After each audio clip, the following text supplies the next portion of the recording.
Start कर सकते हैं। सभी शिक्षक साथियों को हमारा नमस्कार। मैं लोकेश कुमार जाटव, आयुक्त राज्य शिक्षा केंद्र, इस फेसबुक लाइव इवेंट में आप सभी का हार्दिक स्वागत करता हूं। आज के फेसबुक लाइव इवेंट के दो अनूठे कारण हैं इसे आयोजित करने के। सबसे पहला यह है कि कोविड के दौरान कैसे शिक्षा विभाग तकनीक और सूचना का उपयोग करके टीचर्स तक पहुंच सकता है। ये मात्र एक उदाहरण है कि कैसे हम राज्य स्तर में बैठ के हमारे जो दूरस्थ अंचलों में शिक्षक पदस्थ हैं, अपने स्कूल्स में हैं, अपने घरों में हैं, आज हम उनसे लाइव बात कर पा रहे हैं। ये इससे अपेक्षा यह भी है कि हमारे शिक्षक साथी आने वाले समय में इसी तरह से तकनीक का उपयोग करके अपने बच्चों तक, स्कूल में पढ़ने वाले जो बच्चे हैं, उनके पालक हैं, वहां भी पहुंचने का प्रयास करें और उन्हें निरंतर प्रेरित करते रहें कि स्कूल बंद होने के कारण हमारी जो सीखने सिखाने की प्रक्रिया है वो बाधित ना हो, उसमें किसी तरह का व्यवधान ना आए। आज के इस फेसबुक लाइव इवेंट में हमारे संभाग स्तर के, हमारे जिले स्तर के, हमारे विकासखंड स्तर के, संकुल स्तर के सभी वरिष्ठ अधिकारी मौजूद हैं और हम सौभाग्यशाली हैं कि इस इवेंट में हमारा मार्गदर्शन देने के लिए, हमें उद्बोधन देने के लिए हमारे विभाग की प्रमुख सचिव श्रीमती रश्मि अरुण शमी मैडम भी मौजूद हैं। साथियों, याद करिए जब मार्च के आखिरी सप्ताह में जब लॉकडाउन की घोषणा हुई थी, तब पूरे प्रदेश में जो सरकारी विद्यालय हैं, चाहे निजी हों या सरकारी हों, उनका संचालन बंद हो गया था। इसके बाद भी हमारे प्रमुख सचिव मैडम के नेतृत्व में यह प्रयास किया गया, विशेषकर हमारे जो शासकीय स्कूल में पढ़ने वाले बच्चे हैं, कि उनके सीखने की जो प्रक्रिया है वो कैसे हम लोग निरंतर चालू रख सकते हैं। इसके लिए हम लोगों ने हर संभव प्रयास किया, रेडियो, टीवी, मोबाइल, वर्कशीट्स के माध्यम से प्रयास किया कि बच्चों की जो सीखने की जो प्रक्रिया है उसमें जो बाधा उत्पन्न हुई है, उसमें हम लोग कौन कौन से नवाचार करके, कौन से प्रयास करके बच्चों की सीखने सिखाने की प्रक्रिया है उसको हम लोग चालू रख सकते हैं। मध्य प्रदेश उन बहुत कम राज्यों में ऐसे है जिन्होंने लॉकडाउन की घोषणा के उपरांत कम से कम समय में अपने शैक्षिक कार्यक्रम प्रारंभ कर दिए। 23 मार्च से हमारी शालाएं बंद हुई। हमने 8वें दिन लॉकडाउन के रेडियो स्कूल प्रोग्राम प्रारंभ किया 1 अप्रैल से, जो अभी तक चल रहा है। तो जिस गति से विभाग राज्य स्तर से काम कर रहा है, मेरी शिक्षक साथियों से अपेक्षा है और अपील है कि ये जो पेस है, ये जो मोमेंटम है, ये जो ऊर्जा है, यह आपको अब अपने माध्यम से शालाओं तक, पालकों तक, बच्चों तक लेके जाना है। आज हमने प्रस्तुतिकरण रखा है हमारा घर हमारा विद्यालय कार्यक्रम पे और सीएम राइजिंग कार्यक्रम पे। प्रस्तुतिकरण प्रारंभ करने से पहले मैं हमारे विभाग के प्रमुख सचिव मैडम से आग्रह करूंगा कि कृपया हम सबको मार्गदर्शन देने का कष्ट करें। PS ma'am. Thank you Lokesh. सभी साथियों को मेरा नमस्कार। मैं रश्मि अरुण शमी हूँ, प्रमुख सचिव स्कूल शिक्षा। सबसे पहले मैं आप लोगों को धन्यवाद देना चाहूंगी कि इतने कठिन समय में भी आप सभी लोगों ने बहुत ही अच्छी तरीके से और बहुत ही लगन के साथ में जो हम लोगों ने जितने भी प्रयास प्रारंभ किए, जिनका अभी उल्लेख लोकेश ने किया, उसको आपने आगे बढ़ाया और उसको आप बहुत अच्छी तरीके से संचालित कर रहे हैं। आपको जान के बहुत ही प्रसन्नता होगी कि ministry of human resource and development, Bharat सरकार ने जो आपके प्रयास हैं उनको बहुत सराहा है। इसके अलावा बहुत से इंटरनेशनल फोरम्स पे भी अब इस बात की चर्चा हो रही है कि मध्य प्रदेश ने कितने अच्छे से, कितने कम समय में कोविड की कारण जो परिस्थितियां उत्पन्न हुई उसको ध्यान में रखते हुए शिक्षा की जो प्रक्रिया है उसको कैसे आगे बढ़ाया है। तो आप सभी बहुत ही बधाई और धन्यवाद के पात्र हैं इसके लिए, क्योंकि हम ये कभी भी नहीं कर पाते अगर आप लोग हमारे साथ इस पूरी प्रक्रिया में सहयोग नहीं करते। अभी तक जितने भी प्रयास हुए हैं वो ये सोच के हुए कि हम बहुत जल्दी स्कूल्स वापस खोल लेंगे और जैसे हमारे पहले स्कूल्स में पढ़ाई होती थी उसी प्रकार से हम पढ़ाई बच्चों की करा पाएंगे। लेकिन जैसे जैसे समय बीत रहा है वैसे वैसे ये बात समझ में आ रही है कि शायद अभी हम बहुत जल्दी स्कूल ना खोल पाए। अभी ये निर्णय हुआ है कि 31 जुलाई के बाद स्कूल खुलेंगे, पर उस समय की परिस्थिति का आकलन करके आगे का निर्णय लिया जाएगा। किंतु क्या जब स्कूल बंद होता है तो क्या शिक्षा बंद हो जानी चाहिए या पढ़ाई बंद हो जानी चाहिए, ये एक बड़ा सवाल है। और जब स्कूल्स खुलेंगे तो इस अवधि में अगर जिस समय स्कूल्स बंद हैं, अगर हम बच्चों की शिक्षा को निरंतर रखने के प्रयास नहीं करते हैं तो हम ये पाएंगे कि उनका लर्निंग लॉस बहुत जबरदस्त हो जाएगा और बच्चे जो उनको आता था उसको भी भूल जाएंगे। एक बात और हमें समझ में आई इस अवधि में कि हमें अब ये नहीं सोचना है कि स्कूल का मतलब एक पर्टिकुलर स्थान है। स्कूल का मतलब होता है सेंटर फॉर लर्निंग, और वो सेंटर फॉर लर्निंग कोई भी जगह हो सकती है। वो बच्चों का घर हो सकता है, वो उनका खेत हो सकता है, वो बाग बगीचा हो सकता है, कोई भी स्थान हो सकता है जिसको हम एक सीट ऑफ लर्निंग में कन्वर्ट कर सकते हैं। तो क्या हम क्या क्या तरीके कर सकते हैं जिससे यदि स्कूल बंद है तो भी बच्चों की पढ़ाई नहीं रुके, बच्चों की लर्निंग नहीं रुके और बच्चे कॉन्स्टेंटली निरंतर कुछ ना कुछ सीखते रहें। इसी उद्देश्य से इसी कड़ी में एक बात और ये समझ में आई कि अब हमको सिर्फ शिक्षक को शिक्षक के तौर पे नहीं देखना है, हमें ये भी समझना है कि हमारे जो माता पिता हैं, जो अभिभावक हैं, परिवार के जो बड़े सदस्य हैं, दादा दादी, नाना नानी, हो सकता है बड़े भाई बहन और तमाम जो परिवार के सदस्य हैं, इन सब को हमें को टीचर, को एजुकेटर की तरह ट्रीट करना है कि जो काम आप कर रहे हैं उसमें हमारे परिवार के सदस्य कैसे सहायक बने और आपकी सहायता कर सकें और बच्चे की जो सीखने की जो प्रक्रिया है उसमें मदद कर सकें। इन सभी चीजों को ध्यान में रखते हुए अभी आज से हम लोग बात कर रहे हैं हमारा घर हमारा विद्यालय कार्यक्रम की, कि घर में रहते हुए ही बच्चे का जो सीखने की प्रक्रिया है वो जारी रहे। जो बच्चों को किताबें अभी दी जाएंगी उसको कैसे माता पिता कैसे उसको पढ़ा सकते हैं घर में, कैसे आप माता पिता को मदद कर सकते हैं कि बच्चे पढ़ें और आप असेस करें कि बच्चों ने काम किया कि नहीं। इस पे बहुत सारी चीजें अभी लोकेश एक प्रस्तुतिकरण के माध्यम से आपको बताएंगे। मेरा आपसे इसमें सिर्फ 2-3 चीजों का अनुरोध है। पहली बात तो जैसा मैंने दोहराया कि हमको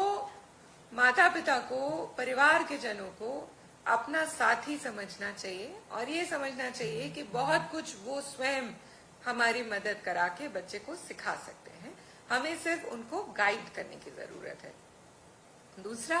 ये बात बार बार होती है, आप सब मुझसे बेहतर जानते हैं कि हमारे बहुत सारे बच्चे ऐसे हैं जो फर्स्ट जनरेशन लर्नर्स हैं। इसका मतलब कि परिवार में वो पहली पीढ़ी है जो कि स्कूल जा रही है। उनके माता पिता या उनके माता पिता के माता पिता कभी स्कूल नहीं गए,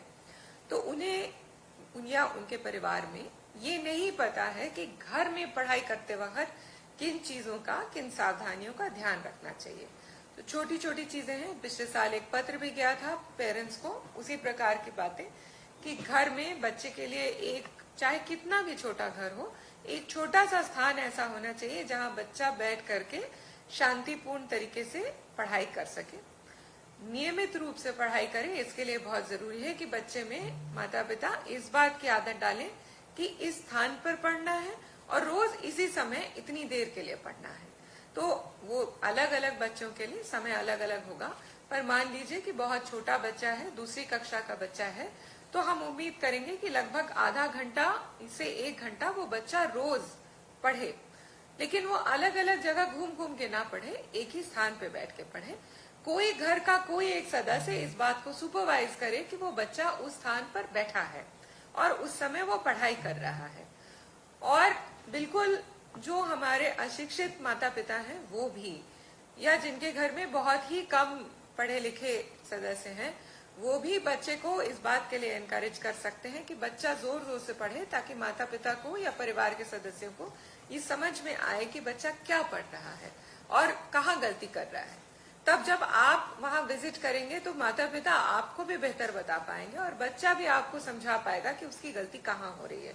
सिर्फ ये कह देने से नहीं चलेगा कि बच्चे को रोज पढ़ाना है, बहुत स्पेसिफिकली आपको बताना होगा कि क्या कर सकते हैं। ये इस समय जिस बात को एक बहुत ध्यान रखना है हमें, वो ये है कि हमें बहुत ही संवेदनशील तरीके से इस कार्यक्रम को चलाना है, क्योंकि हमारे बहुत से बच्चे ऐसे परिवारों में होंगे जहां पर इस समय बोनी चल रही है, या माता पिता मजदूरी पे जा रहे हैं या कहीं और काम पे जा रहे हैं। तो शायद उनके लिए संभव नहीं है कि वो मोबाइल के माध्यम से या टीवी के माध्यम से या रेडियो के माध्यम से जिस समय कार्यक्रम आ रहा है उस समय स्वयं घर पे उपस्थित हो, तो वो किसी और का दायित्व सौंप के जाए किसी बड़े बच्चे को घर में कि भाई ये काम होना है, इसको देख ले। और ये भी हम रखें ध्यान कि हमें फ्लेक्सिबल होना है, बहुत रिजिड नहीं होना है। अभी जो टाइम तय किया गया है वो तय किया गया है कि बच्चा 10 बजे से 1 बजे तक रोज पढ़े। और मान लीजिए कि उस बच्चे को बोनी कराने अपने माता पिता के साथ जाना है तो कोई दिक्कत नहीं है, वो आफ्टरनून में पढ़ ले, वो शाम को पढ़ ले, लेकिन जो जितनी अवधि बताई गई है कि इस क्लास के बच्चे को इतने घंटे पढ़ना है, उतना घंटे कवर करना जरूरी है। ये बहुत ही ध्यान से इस कार्यक्रम को चलाने की बात है। किसी भी तरीके से किसी भी वर्ग के माता पिता को या परिवारजनों को या उनके बच्चों को ये नहीं महसूस होना चाहिए कि वो इस समय पढ़ाई में पिछड़ रहे हैं। उनको ये नहीं लगना चाहिए कि अगर स्कूल खुले होते तो हमारे बच्चे आगे बेहतर काम कर लेते। इस गैप को हम कैसे कवर करें, इस पर हमारा घर, हमारा विद्यालय, पूरा कार्यक्रम फोकस्ड है। बहुत ही छोटी सी एक बात मैं ऐड करना चाहूंगी और फिर मैं लोकेश से अनुरोध करूंगी कि वो आगे चलेंगे इस कार्यक्रम में। हमें ये भी ध्यान रखना है कि पढ़ाई या शिक्षा सिर्फ किताबों में नहीं होती है। अगर वो बच्चा खेत में बोनी करने जा रहा है तो एक बहुत ही इम्पोर्टेंट लाइफ स्किल सीख रहा है। अगर वो अपने घर में गाय भैंस की देखभाल कर रहा है तो एक बहुत इम्पोर्टेंट लाइफ स्किल सीख रहा है। अगर वो कोई और काम कर रहा है, अगर उसके माता पिता कुछ और कहीं छोटी मोटी मजदूरी करते हैं, वो उनकी सहायता कर रहा है, तो वो भी एक बहुत जरूरी लाइफ स्किल सीख रहा है। तो हर बच्चा इस अवधि में कुछ ना कुछ सीख रहा है, ऐसा कोई बच्चा नहीं है जो नहीं सीख रहा। लेकिन जो लाइफ स्किल्स वो सीख रहे हैं उसके साथ जो कोर पढ़ाई है वो हमारी जारी रहनी चाहिए। आप सभी से मेरा अनुरोध है और मैं जानती हूँ, मुझे पूरा विश्वास है कि आप लोग अपनी पूरी इच्छा शक्ति से, अपनी पूरी मेहनत से आप लोग इस काम को करेंगे।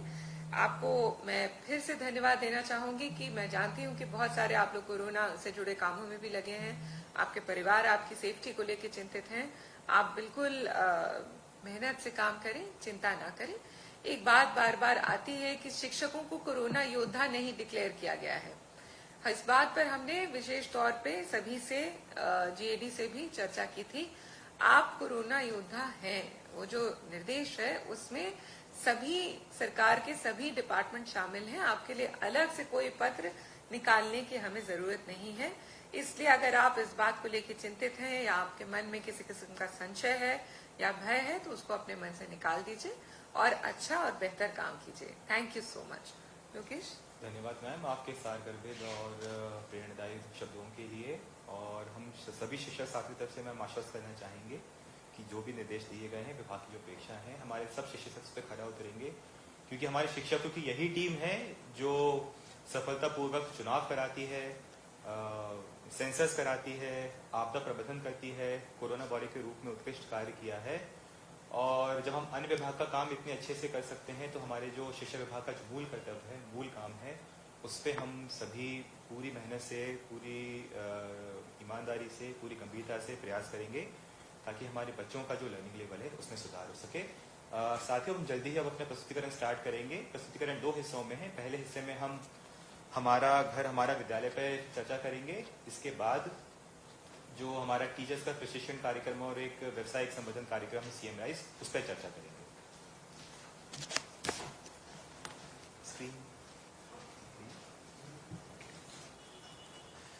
तो जैसा कि आपको स्क्रीन में नजर आ रहा होगा, हमारा घर हमारा विद्यालय, लेकिन इसके कार्यक्रम के पीछे की जो सोच है, जो डिजाइन है, मैं चाहूंगा कि प्रस्तुतिकरण के पहले अगर आप बहुत संक्षेप में उसे ध्यानपूर्वक सुनेंगे ताकि आपके मन में ये बात घर कर जाए कि ये सिर्फ एक, हम जो बहुत सारे इनिशिएटिव्स, बहुत सारे कार्यक्रम शिक्षा विभाग में लागू करते रहते हैं, ये जो कार्यक्रम है ये उन कार्यक्रमों से किस तरह अलग है। और आप ऊपर एक हैशटैग की लाइन देख रहे हैं, जो लोग ट्विटर उपयोग करते हैं वो हैशटैग समझते होंगे, अब पढ़ाई नहीं रुकेगी। तो हम विगत 3 माह से विभाग स्तर से जो भी प्रयास हो रहे हैं, जो आप सबके अथक परिश्रम से ही संभव है,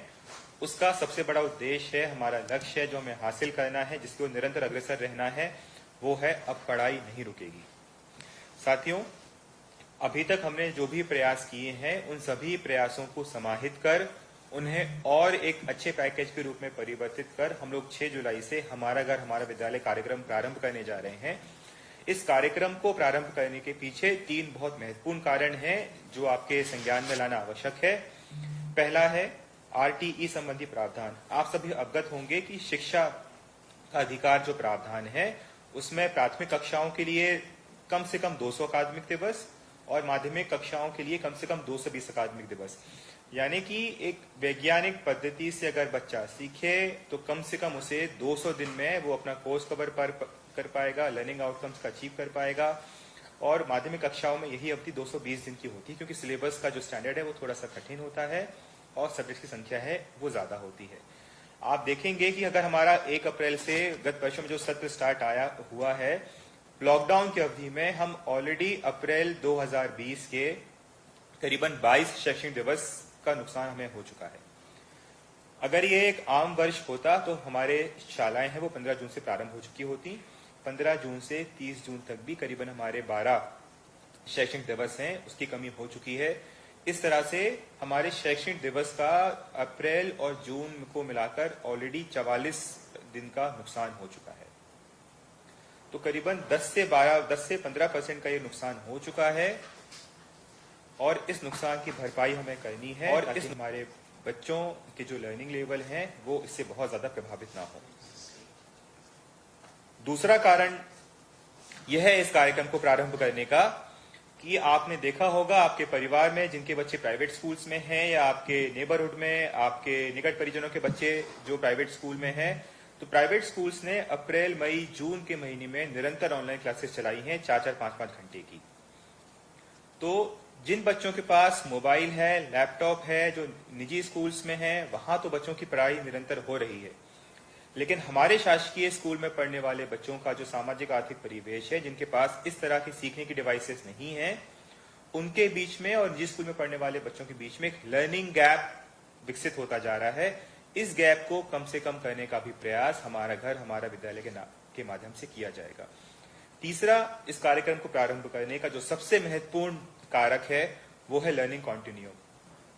यानी कि जो सीखने की जो प्रक्रिया होती है वो निरंतर होती है। और इस निरंतर सीखने की प्रक्रिया में यदि 3-3, 4-4 महीने का व्यवधान उत्पन्न होता है, विशेषकर छोटी कक्षाओं के बच्चों में जो कि एक फॉर्मेटिव ईयर होते हैं, जहां पे हमारे मन मस्तिष्क का सीखने की प्रक्रिया का जब विकास होता है, यदि इस प्रक्रिया में बाधा उत्पन्न होती है तो आने वाले कक्षाओं का जो सिलेबस है, जो कंटेंट है, जो पढ़ाई है, वो बच्चों को और मुश्किल लगेगी। तो हो सकता है कि हमारे बहुत सारे बच्चे स्कूल आना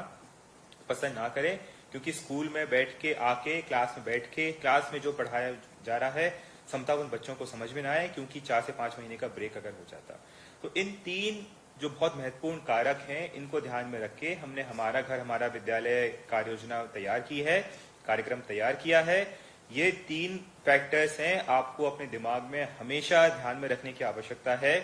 ताकि जब आप बच्चों से मिलें, उनके पालकों से मिलें, अपने सहपाठियों से मिलें, तो आपको ध्यान में रहे कि इस कार्यक्रम का जो उद्देश्य है सिर्फ कार्यक्रम का क्रियान्वयन ही नहीं है, बल्कि इसके पीछे की जो सोच है वो ज्यादा महत्वपूर्ण है। ये आपकी जानकारी में है कि जब लॉकडाउन की घोषणा हुई थी, उसके बाद हमारे सीखने की प्रक्रिया निरंतर कर रखने के लिए हमने ये प्रिज्यूम किया, हमने ये सोचा कि प्रत्येक घर में औसतन 3 में से कोई ना कोई 1, 2 या तीनों डिवाइस हो सकती हैं, यानी कि या तो घर में रेडियो हो सकता है, टीवी हो सकती है, मोबाइल हो सकता है। तो विभाग ने राज्य स्तर से प्रयास किया कि क्यों ना इन तीनों ही डिवाइसेस का उपयोग कर बच्चों तक शैक्षिक सामग्री पहुंचाई जाए, ताकि हमारे बच्चे लॉकडाउन की अवधि में भी, ऐसी अवधि में जब स्कूल बंद हैं,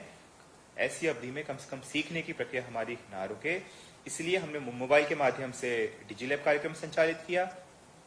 रेडियो के माध्यम से रेडियो स्कूल कार्यक्रम संचालित किया और टीवी के माध्यम से डीडीएमपी, जहां पे मध्य प्रदेश का जो दूरदर्शन चैनल है, वहां पे करीबन 3 से 4 घंटे का कार्यक्रम है जो कक्षा 9 से 12 के बच्चे हैं उनके लिए प्रसारित किया जाता है। हमारे बहुत कुछ जिलों में हमारे शिक्षक साथियों ने आगे आकर जो गत वर्ष की दक्षता उन्नयन की जो किताबें थी, जो वर्कबुक थी, उसका भी वितरण सुनिश्चित किया। और इस पूरे कार्यक्रम की जो धुरी है, जो मॉनिटरिंग है, वो जो हमारे शिक्षक साथी हैं,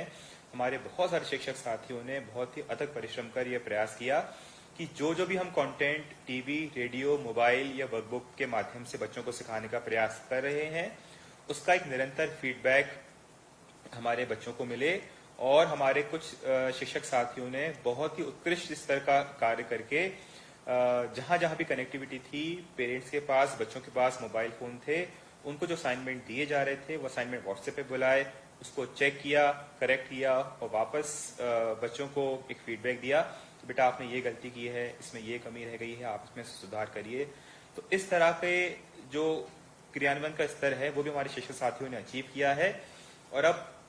लेकिन हमारी चुनौती यह है कि अभी जो प्रयास एक आइलैंड के रूप में किए जा रहे हैं, कि हमारे कुछ शिक्षक साथी ऐसा कर रहे हैं, उसको हमें एक व्यवस्था के रूप में पूरे विभाग के जो हमारे शिक्षक हैं उन सभी को इसे अपनाने की आवश्यकता है। डिजिलैब कार्यक्रम का बहुत ही सफल संचालन किया जा रहा है, लेकिन ये हमारे लिए चिंता का विषय इसलिए भी है, हमारे शालाओं में पढ़ने वाले करीबन 60-65 लाख जो बच्चे हैं, उनमें से एक जो आंतरिक सर्वे हमने किया था आप सभी के माध्यम से, मात्र 22 से 25 लाख माँ बाप ही ऐसे हैं जिनके पास स्मार्टफोन है और जो व्हाट्सएप का उपयोग करते हैं।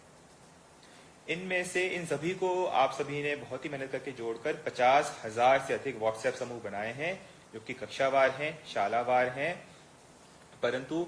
चिंता का विषय इसमें बहुत ही गंभीर है। पहला ये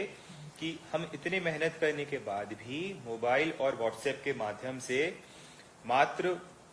20 से 25% पेरेंट्स तक या बच्चों तक ही पहुंच पाए हैं।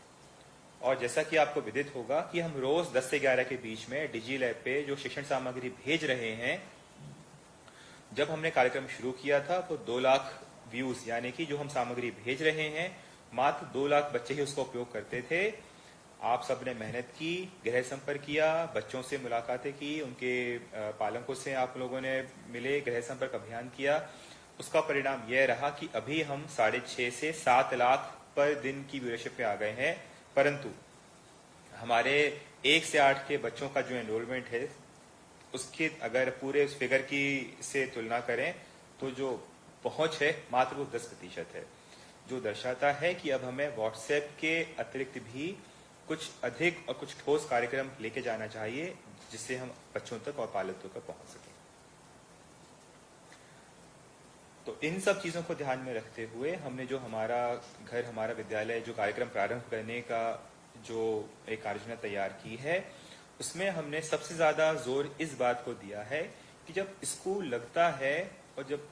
तो उस समय एक प्रत्येक टीचर और प्रत्येक बच्चे और प्रत्येक पालक का जो दिन होता है वो स्कूल के टाइम टेबल अनुसार सेट हो जाता है। हम सबको पता होता है कि जो शासकीय शाला प्रारंभ होने का टाइम है, बंद होने का टाइम है, उस समय हम कोई और कार्य नहीं करते हैं और हमारा उद्देश्य होता है कि हम समय से स्कूल जाएं और स्कूल बंद होने के बाद समय से घर आएं, फिर स्कूल में हमें जो गतिविधि मिलती है उसे हम घर पे करने का प्रयास करें। तो ये जो रूटीन एक हमारा जब स्कूल चलता है, जिसके कारण हमारा एक पूरी दिनचर्या एक बंध जाती है, एक सेट हो जाती है, उसी तरह का भाव हमारा स्कूल, हमारा घर, हमारा स्कूल कार्यक्रम में देने का प्रावधान किया गया है। दूसरा, जैसा प्रमुख सचिव मैडम ने भी उल्लेख किया था और मैंने भी आपको भी जिक्र किया कि जो निजी शाला और शासकीय शालाओं में जो पढ़ने वाले बच्चे हैं, तो डिजिटल डिवाइड, यानी कि जिन बच्चों के पास, जिन पालकों के पास डिजिटल डिवाइसेस उपलब्ध हैं, डिजिटल माध्यम उपलब्ध हैं, वहां तो बच्चे निरंतर सीख पा रहे हैं। लेकिन जिन बच्चों के पास इस तरह की डिवाइसेस नहीं है, वहां के बच्चे की सीखने की प्रक्रिया में जो बाधा उत्पन्न हुई है, इसके कारण एक ही क्लास के, एक ही उम्र के, एक ही स्कूल के बच्चों में लर्निंग गैप एक विकसित हो रहा है, जो आने वाले समय में एक बहुत बड़ा चिंता का कारण बन सकता है। इस फासले को हम कैसे कम कर सकते हैं, यह भी हमने इस कार्यक्रम के माध्यम से एड्रेस करने का प्रयास किया है। तीसरा जो सबसे अहम मुद्दा है वो यह है कि कोविड के दौरान जो विभिन्न माध्यम थे बच्चों के पास सीखने के, उसमें रेडियो था, टीवी था, मोबाइल था और वर्कबुक थी। लेकिन 1 जुलाई से 4 जुलाई के बीच में हम लोग प्रत्येक शाला स्तर पे सोशल डिस्टेंसिंग का पालन करके यह प्रयास करेंगे कि हमारे जो बच्चे हैं जिनका अगली कक्षा में प्रवेश हुआ है, उनको हम लोग पाठ्यपुस्तक और वर्कबुक्स प्रदान करें। तो जो एक छोटा सा अंतर इस कार्यक्रम में होगा वो यह है कि पहले हम सिर्फ टीवी, रेडियो मोबाइल और वर्कबुक के माध्यम से फोकस कर पा रहे थे, परंतु 1 जुलाई से प्रत्येक बच्चे के हाथ में नए सत्र की पुस्तक, नई कक्षा की पुस्तक और वर्कशीट होगी। तो वर्कशीट और पाठ्य पुस्तक को भी हम कैसे इस कार्यक्रम में जोड़ सकते हैं, यह भी हमने जोड़ने का प्रयास किया है। सबसे महत्वपूर्ण काम यह है, जो आप सभी को भी सोचना है, कि हम लोगों ने इस कार्यक्रम के लिए एक समन्वित प्रयास करने का एक इनिशिएटिव लिया है, जिसमें बच्चे के पास सीखने के जो संसाधन हैं, मैं पुनः दोहराना चाहूंगा, वर्तमान में बच्चे के पास जो सीखने के संसाधन हैं, रेडियो, मोबाइल, टीवी, वर्कबुक और अब बच्चों के पास पाठ्य पुस्तक भी मिलेंगी। इन 5 चीजों को समाहित करके हम हफ्ते दर हफ्ते का एक साप्ताहिक लर्निंग पैकेज बच्चों के लिए तैयार कर रहे हैं, जो हमारा घर हमारा स्कूल का बेसिकली एक बहुत बड़ा केंद्र बिंदु होगा। हमारा घर हमारा स्कूल का जो उद्देश्य है, जो आशय है, वो आप सभी बेहतर समझते हैं, विशेषकर प्रारंभिक कक्षा में, कि ऐसा नहीं है कि जब बच्चा स्कूल आता है तभी बच्चा सीखता है। हमारा जो घर है, बच्चा जिस घर में रहता है, वो हमारे बच्चों की प्रथम पाठशाला होती है और बच्चे की जो एक सामान्य ज्ञान होता है, उसका प्रारंभिक जो शब्द ज्ञान होता है, उसके बोलचाल की जो भाषा होती है, बोलचाल का जो लहजा होता है, यह सब बच्चा अपने घर में ही सीखता है। तो हम लोगों ने सोचा कि जब बच्चा ऑलरेडी अपने घर में रह के इतना कुछ सीख सकता है, तो क्यों ना स्कूल बंद होने की स्थिति में हम लोग प्रयास करें कि बच्चा घर पे रह के और कैसे एक संगठित, एक ऑर्गेनाइज्ड, एक स्ट्रक्चर्ड प्रयास से बच्चा बेहतर सीख सकता है। यह हमने अवधारणा रखी है हमारा घर हमारे विद्यालय में। दूसरा जो सबसे अहम है कि बच्चा जब स्कूल आता है तो उसको सिखाने के लिए हमारे शिक्षक साथी बहुत मेहनत करते हैं, लेकिन शिक्षक साथियों से अगर बच्चों का संपर्क नहीं हो पा रहा है तो हमारे सीखने की प्रक्रिया बाधित ना हो। इसी बिंदु को ध्यान में रखते हुए हमने प्रयास किया है कि बच्चे के घर में जो भी बड़े बुजुर्ग हैं, भाई बहन हैं, माता पिता हैं, रिश्तेदार हैं, जो उस घर में मौजूद हैं, उनके माध्यम से बच्चा सीख सकता है। और जब हम सीखने की बात करते हैं तो सीखने की जो बातें हैं वो सिर्फ किताबों तक ही सीमित नहीं होती हैं। बच्चे के आसपास जो सामाजिक आर्थिक परिवेश होता है, हमारी जो दैनिक दिनचर्या होती है, हमारे घर का जो रहन सहन होता है, हमारे घर के जो बड़े बुजुर्ग हैं उनके जो अनुभव होते हैं, यात्रा वृत्तांत होते हैं, इन सब चीजों से भी बच्चा बहुत अच्छे से सीख सकता है। तो हमारा घर हमारा विद्यालय में हमें ये भी ध्यान रखना है कि हमने जो एक स्ट्रक्चर, एक कार्यक्रम बनाया है, टाइम टेबल बनाया है, उसमें घर के जो सदस्य हैं उनका एक बहुत महत्वपूर्ण रोल है, उनकी एक बहुत महत्वपूर्ण भूमिका है, जो जब आप गृह संपर्क करें तो बार बार आपको उसकी ओर इंगित करना है उनके माँ बाप से चर्चा करते वक्त। अब हम आते हैं कि बेसिकली हमारा घर हमारा विद्यालय कार्यक्रम है, उसका स्ट्रक्चर कैसा है, उस कार्यक्रम का फ्लो कैसा है और इस कार्यक्रम के जो अहम पहलू हैं वो किस प्रकार से हैं। जैसा मैंने आपको पहले भी बताया कि जब हम स्कूल जाते हैं तो हमारा स्कूल में एक टाइम टेबल होता है, जिससे हमारी पूरी जो दिनचर्या है वो तय हो जाती है। उसी तरह का एक भाव है वो हमने कार्यक्रम में देने का प्रयास किया है कि बच्चा अपने घर पे ही प्रातः 10 से दोपहर 1 यानी 3 घंटे बैठकर एक कक्ष में एक स्थान पर बैठकर अपनी पढ़ाई करे। चूंकि घर की परिस्थितियां अलग अलग हो सकती हैं, शायद सभी बच्चों के लिए प्रतिदिन ये संभव ना हो कि वो 10 से 1 तक पढ़ें, तो ये जो कार्यक्रम है ये एक पूरी तरह से फ्लेक्सिबल कार्यक्रम है। जिस बच्चे के पास जब समय उपलब्ध हो वो बच्चा पढ़े, लेकिन प्रयास यह होना चाहिए कि यदि एक समय सीमित हो जाता है, फिक्स हो जाता है, तो वो मानसिक रूप से बच्चों के माँ बाप को भी पता रहेगा और बच्चों को भी पता रहेगा कि इस अवधि में मेरे बच्चे पढ़ते हैं, तो उनसे हम कोई और घरेलू कार्य ना कराएं, उन्हें कहीं बाहर जाने को ना बोलें, और जो 3 घंटे दिन में बच्चा जो फिक्स कर पाता है पढ़ने के लिए, उसमें किसी भी तरह का व्यवधान ना हो। दूसरा, इस कार्यक्रम का जो सबसे बड़ा पहलू है कि बच्चा की जो सीखने की जो प्रक्रिया होती है, उसमें पढ़ने की प्रक्रिया होती है, लिखने की प्रक्रिया होती है, करने की प्रक्रिया होती है, सुनने और बोलने की प्रक्रिया होती है। तो इन चारों ही जो सीखने के माध्यम हैं, इसको हमने अपने कार्यक्रम में शामिल किया है कि सबसे पहले देखना, तो हमने जो गतिविधि भेज रहे हैं बच्चों को डिजिलैब के माध्यम से, बच्चे उस वीडियो को देखें। फिर उस गतिविधि में जो इंस्ट्रक्शंस दिए गए हैं, जो गतिविधि करने के लिए जो कहा गया है, उस गतिविधि को बच्चे अपनी कॉपी में करें। रेडियो कार्यक्रम जो आता है हमारे रेडियो स्कूल, उसमें उसको ध्यानपूर्वक सुने, उसमें जो इंस्ट्रक्शंस दिए जाते हैं उसका पालन करें और फिर बोलना। जो बच्चों ने सीखा है उसको दोहराएं, अपने माँ बाप से चर्चा करें, अपने भाई बहन से चर्चा करें, कहानी सुने, गीत सुनाएं, उनसे कुछ सीखें। तो ये जो पढ़ना, सीखना, करना, सुनना, बोलने के जो फैक्टर्स हैं जो एक कक्षा में संभव हो पाते हैं, उसी तरह का एक माहौल, उसी तरह की व्यवस्था बच्चों को घर पे देने का प्रयास किया जा रहा है। अभी हम लोगों ने प्रारंभिक तैयारी का समय है, हम लोगों ने यह सोचा कि जुलाई 1 से जुलाई 4 की अवधि में हम प्रत्येक बच्चे को जो नवीन सत्र की जो टेक्स्ट बुक है वो हम बच्चों को दे देंगे। और जब हमारा पाठ्य पुस्तक वितरण का काम पूरा हो जाएगा, उसके बाद 6 जुलाई यानी कि आज से आने वाले जो दूसरा सोमवार है, उस समय से हम हमारा विद्यालय कार्यक्रम का शुभारंभ करेंगे। कार्यक्रम को एक बेहतर और एक थोड़ा सा फॉर्मल फील देने के लिए हमने यह भी इसमें एक बहुत ही एक रोचक बिंदु जोड़ा है कि जिस तरह स्कूल शुरू होने और स्कूल बंद होने के लिए घंटी का या बैल का उपयोग किया जाता है, उसी तरह से पालक या बड़े जो भाई बहन है परिवार में, वो घंटी या थाली बजाकर एक संकेत दे सकते हैं ताकि जो बच्चे खेल रहे हैं या बाहर हैं वो आसपास आकर अपने घर में बैठ जाएं और जैसे ही 10 बजते हैं अपनी पढ़ाई का जो कार्यक्रम है वो प्रारंभ कर सकें।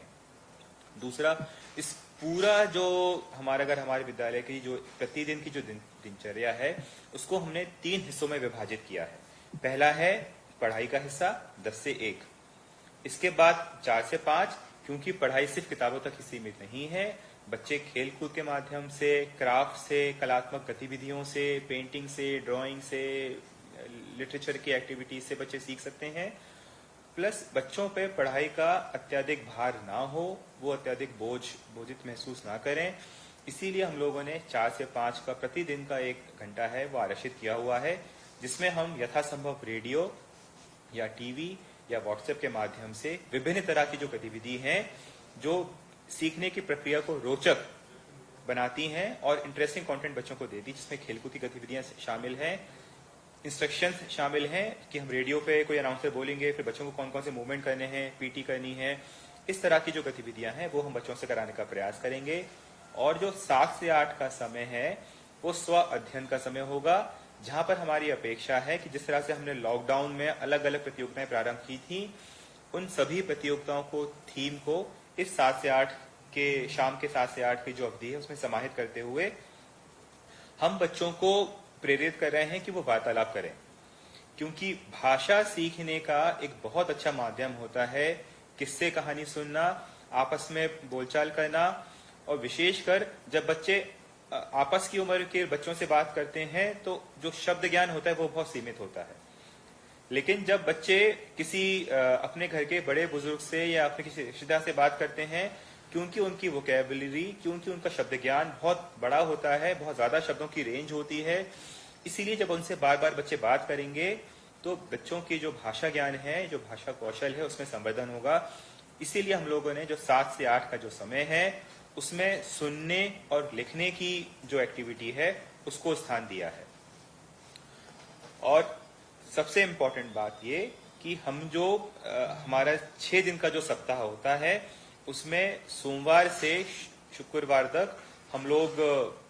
अलग अलग जो शैक्षणिक गतिविधियां हैं उसका संचालन करेंगे, परंतु हमारा जो शनिवार का दिन है उसको हम मस्ती की पाठशाला के रूप में, रोचक गतिविधियों के रूप में बच्चों से क्या क्या अच्छी चीजें कराई जा सकती हैं, बच्चे कम से कम लागत में उनके घर में जो सामग्री उपलब्ध है कैसे उसका उपयोग कर कोई नया प्रोजेक्ट बना सकते हैं, जो स्थानीय स्तर पे जो खेल खेले जाते हैं वो बच्चे कैसे खेल सकते हैं, कोई नया आर्ट है, नया क्राफ्ट है, कोई नई कला है जो बच्चे सीख सकते हैं, या बच्चों के लिए स्टोरीज या दूरदर्शन पे हम लोग बाल साहित्य या जो चिल्ड्रन मूवीज होती हैं वो भी दिखाने का प्रयास करेंगे। तो इस तरह से हमारा जो पूरा एक पैकेज है सप्ताह दर सप्ताह का, इस तरह से डिजाइन किया गया है कि कैसे हमारे जो बच्चे हैं घर पे रहकर सीख सकते हैं और सिर्फ किताबी ज्ञान प्राप्त ना करके रोचक गतिविधियों करके भी बच्चे कैसे सीख सकते हैं। इन सभी बिंदुओं का समावेश हमने हमारा घर हमारे विद्यालय में करने का प्रयास किया है। जो दैनिक दिनचर्या है उस दैनिक दिनचर्या को हमने एक साप्ताहिक टाइम टेबल के रूप में कन्वर्ट किया है, जिसमें हमने सभी जो हमारे कक्षा 1 से 8 में पढ़ने वाले बच्चे हैं उनको हमने 3 श्रेणियों में समूह का निर्माण किया है। कक्षा 1 से 2 के लिए एक समूह, कक्षा 3 से 5 के लिए एक समूह और कक्षा 6 से 8 के लिए अलग समूह। हमारे शिक्षक साथियों को ऑलरेडी इस तरह के व्यवस्था से परिचित हैं, क्योंकि हमारा जो दक्षता उन्नयन का कार्यक्रम है उसमें भी हमने बच्चों को इसी तरह के कक्षा समूह में बांटा हुआ है और उसी को हम लोग रिपीट कर रहे हैं हमारा घर हमारे विद्यालय के कार्यक्रम में। तो जैसा मैंने आपको पहले बताया कि सोमवार से शुक्रवार तक जो हमारे 6 दिन हैं, इसमें हमने एक सुझाव के लिए बात मात्र 10 बजे से लेके 1 बजे तक का समय लिया है, परंतु स्थानीय परिस्थिति अनुसार हमारे परिवार में जो स्थानीय परिस्थिति होती है उसके अनुसार इस 3 घंटे का जो समय है उसका प्रारंभ होने का समय और अंतिम होने का समय उसे हम लोग अलग अलग कर सकते हैं। परंतु हमें प्रयास यह करना चाहिए कि जब हम पेरेंट्स के पास जाएं, पालकों से बात करें, तो पालकों को इस बात पे जोर दें कि प्रत्येक बच्चा प्रत्येक घर में कम से कम 3 घंटे तक पढ़े और विशेषकर उसका जो शाम को 4 से 5 का समय है और 7 से 8 का जो समय है जहां पर उसे अन्य गतिविधि करनी है, वो समय बच्चे को उपलब्ध हो। जिस तरह से डिजी लैब की जो डेली एक्टिविटी है, प्रत्येक दिन होने वाली जो गतिविधि है, वो आपको व्हाट्सएप के माध्यम से करीबन कार्यक्रम शुरू होने के 1 घंटे पहले मिलती है, उसी तरह से हम प्रयास कर रहे हैं कि हमारे सभी शिक्षक साथियों को व्हाट्सएप के माध्यम से, अन्य स्रोतों के माध्यम से जो हमारा साप्ताहिक लर्निंग कार्यक्रम है, जो हमने वीकली लर्निंग पैकेज बनाए हैं, वो आपको सप्ताह प्रारंभ होने के कम से कम 2 से 3 दिन पहले मिल जाएं। उसमें कक्षावार कौन कौन सी गतिविधियां होनी है, किस दिन कौन सी गतिविधि होनी है, ये सारी मैपिंग हमने करके रखी है। तो ये भी जानकारी आपके पास समय से उपलब्ध रहेगी। जैसा कि प्रमुख सचिव मैडम ने उल्लेख किया था, मैं पुनः उस बात को रेखांकित करना चाहूंगा कि ये जो कार्यक्रम है ये एक फ्रेमवर्क है, ये सुझाव के रूप में है। स्थानीय स्तर पे, टीचर के हमारे शिक्षक के स्तर पे और बच्चे और पालकों के स्तर पे इस कार्यक्रम के क्रियान्वयन में काफी कुछ हमने आपको फ्लेक्सिबिलिटी दी हुई है, जो स्थानीय परिवेश के आधार पे इस कार्यक्रम का क्रियान्वयन किया जा सकता है। परंतु 2 बिंदुओं पे हमें जोर देने की आवश्यकता है कि हमने जो 3 से 4 घंटे पढ़ाई के लिए निकाले हैं, ये हमारे प्रत्येक बच्चे को प्रत्येक दिन मिलने चाहिए। दूसरी फ्लेक्सिबिलिटी यह भी दी गई है कि आप सभी हमारे टीचर्स की जानकारी में है कि हमारे जो बच्चों के जो सीखने का स्तर है, बच्चे सीखने के अलग अलग स्तर पे हैं।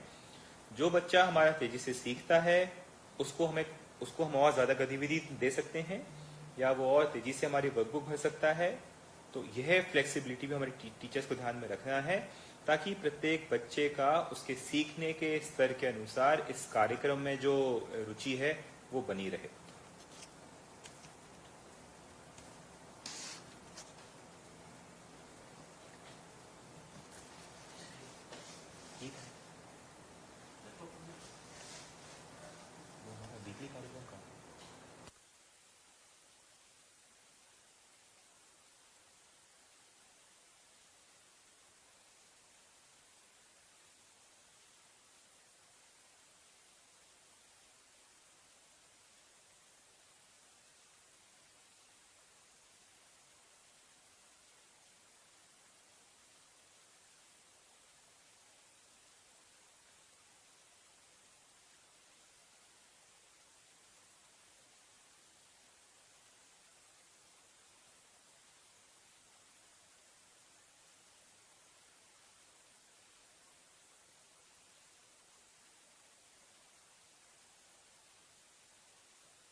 आप सभी यह भी इस बात से भी आप अवगत होंगे कि जब हमने डिजिलैब कार्यक्रम संचालित किया और हमने जो गतिविधियां दी या बच्चों को जो वर्कबुक दी, उसमें हमारे शिक्षकों की भूमिका बहुत ही अहम है, क्योंकि शिक्षक मूल्यांकन के आधार पर यह ज्ञात कर सकते हैं कि कौन सा बच्चा सीखने के किस स्तर पे है। जिस तरह से गत अकादमिक सत्र में हमने एंडलाइन, बेसलाइन, मिडलाइन का आयोजन किया था, तो उसके आधार पर स्थानीय शिक्षक के पास यह जानकारी उपलब्ध है कि कौन से बच्चे अंकुर, कौन से बच्चे तरुण और कौन से बच्चे उमंग समूह में चिन्हित किए गए हैं। शिक्षक साथियों को इसी जानकारी का उपयोग कर गृह संपर्क या मोबाइल के माध्यम से संपर्क करने के जो निर्देश हैं उसको पालन करने की अपेक्षा की गई है। आप सभी की जानकारी में होगा कि हमारे ऐसे बहुत से पालक हैं जिनके पास फोन है, व्हाट्सएप है, परंतु उसके अलावा एक बड़ी संख्या ऐसी भी है पालकों की जिनके पास फोन नहीं है। तो मूल्यांकन की जो पद्धति है उसको बहुत ही सरल और बहुत ही प्रैक्टिकल और बहुत ही प्रासंगिक बनाने के उपयोग से हम लोगों ने यह प्रयास किया है कि हमारे प्रत्येक शिक्षक को दो चीजों का आकलन करने की आवश्यकता है। पहला ये कि ऐसे कौन से बच्चे हैं जिनके पालक के पास मोबाइल उपलब्ध है, ऐसे कौन से बच्चे हैं या पालक है जिनके पास मोबाइल उपलब्ध नहीं है। ये पहला हमें समूह बनाना है। और फिर इन दो समूह में हमें तीन अलग अलग आंतरिक समूह बनाने की आवश्यकता है। जिन बच्चों के पास या पालक के पास मोबाइल है, वह बच्चों का सीखने के स्तर के अनुसार वो अंकुर में है, तरुण में है या उमंग में है। उसी तरह जिन बच्चों के पास मोबाइल फोन उपलब्ध नहीं है, वो बच्चे भी सीखने के स्तर के अनुसार अंकुर में समूह में है, तरुण समूह में है या उमंग समूह में है। तो आप ये जो टेबल आप देख रहे हैं, इस टेबल पे हमने आपके लिए अपेक्षित कार्यवाही बहुत ही सरल भाषा में और बहुत ही सरल तरीके से समझाने का प्रयास किया है कि ऐसे बच्चे जिनके पास फोन है और जो सीखने के तरुण स्तर पे हैं, उनसे आप फोन पे संपर्क कर सकते हैं। परंतु ऐसे बच्चे जिनके पास फोन नहीं है और वो अंकुर स्तर पे हैं, यानी कि उन्हें शिक्षक के सहयोग की, शिक्षक की मदद की, शिक्षक की सहायता की सबसे ज्यादा आवश्यकता है, तो शिक्षक साथियों से यह अपेक्षा रहेगी कि ऐसे बच्चों के घर में आपको उनसे जाके गृह भेंट करनी है और उन्हें निरंतर मार्गदर्शन देना है, क्योंकि सबसे ज्यादा सपोर्ट की, सबसे ज्यादा सहयोग की, अपने टीचर से संवाद की अगर आवश्यकता किसी बच्चे को है तो वो ऐसे बच्चे को है जिसके पास फोन नहीं है और वो अंकुर समूह पे है। तो कहने का आशय ये कि जो स्थानीय परिस्थिति है आपके शाला की, आपकी कक्षा की, उन स्थानीय परिस्थितियों को ध्यान में रखकर ही आपको किस बच्चे को फोन करना है, किस बच्चे से व्यक्तिशः संपर्क करना है, गृह भेंट करनी है, यह कार्य योजना आपको बनानी पड़ेगी। जिन बच्चों के पास फोन है उनको आप वीडियो लेसन हमने जो भेजे हैं उस पर हमने क्या प्रश्न पूछे हैं, हम इसका एक कार्यक्रम उनके साथ कर सकते हैं। जो दक्षता उन्नयन की वर्कबुक है उसमें कौन कौन सी एक्टिविटी करनी है जो मैपिंग करके आपको उपलब्ध करा रहे हैं। बच्चे द्वारा किए गए हल के जो वर्कबुक एक्सरसाइज है वो बच्चे आपको व्हाट्सएप पे भेज सकते हैं। जो आलेख का जो डिक्टेशन का काम होता है, हिंदी और अंग्रेजी लेखन कार्य, वो भी बच्चे व्हाट्सएप पे भेज सकते हैं। तो कहने का आशय ये कि जो लोकल स्थानीय परिस्थिति है यह हमारे टीचर्स को स्वयं इसका आकलन करना है, परंतु प्रयास यह करना है कि या तो गृह संपर्क के माध्यम से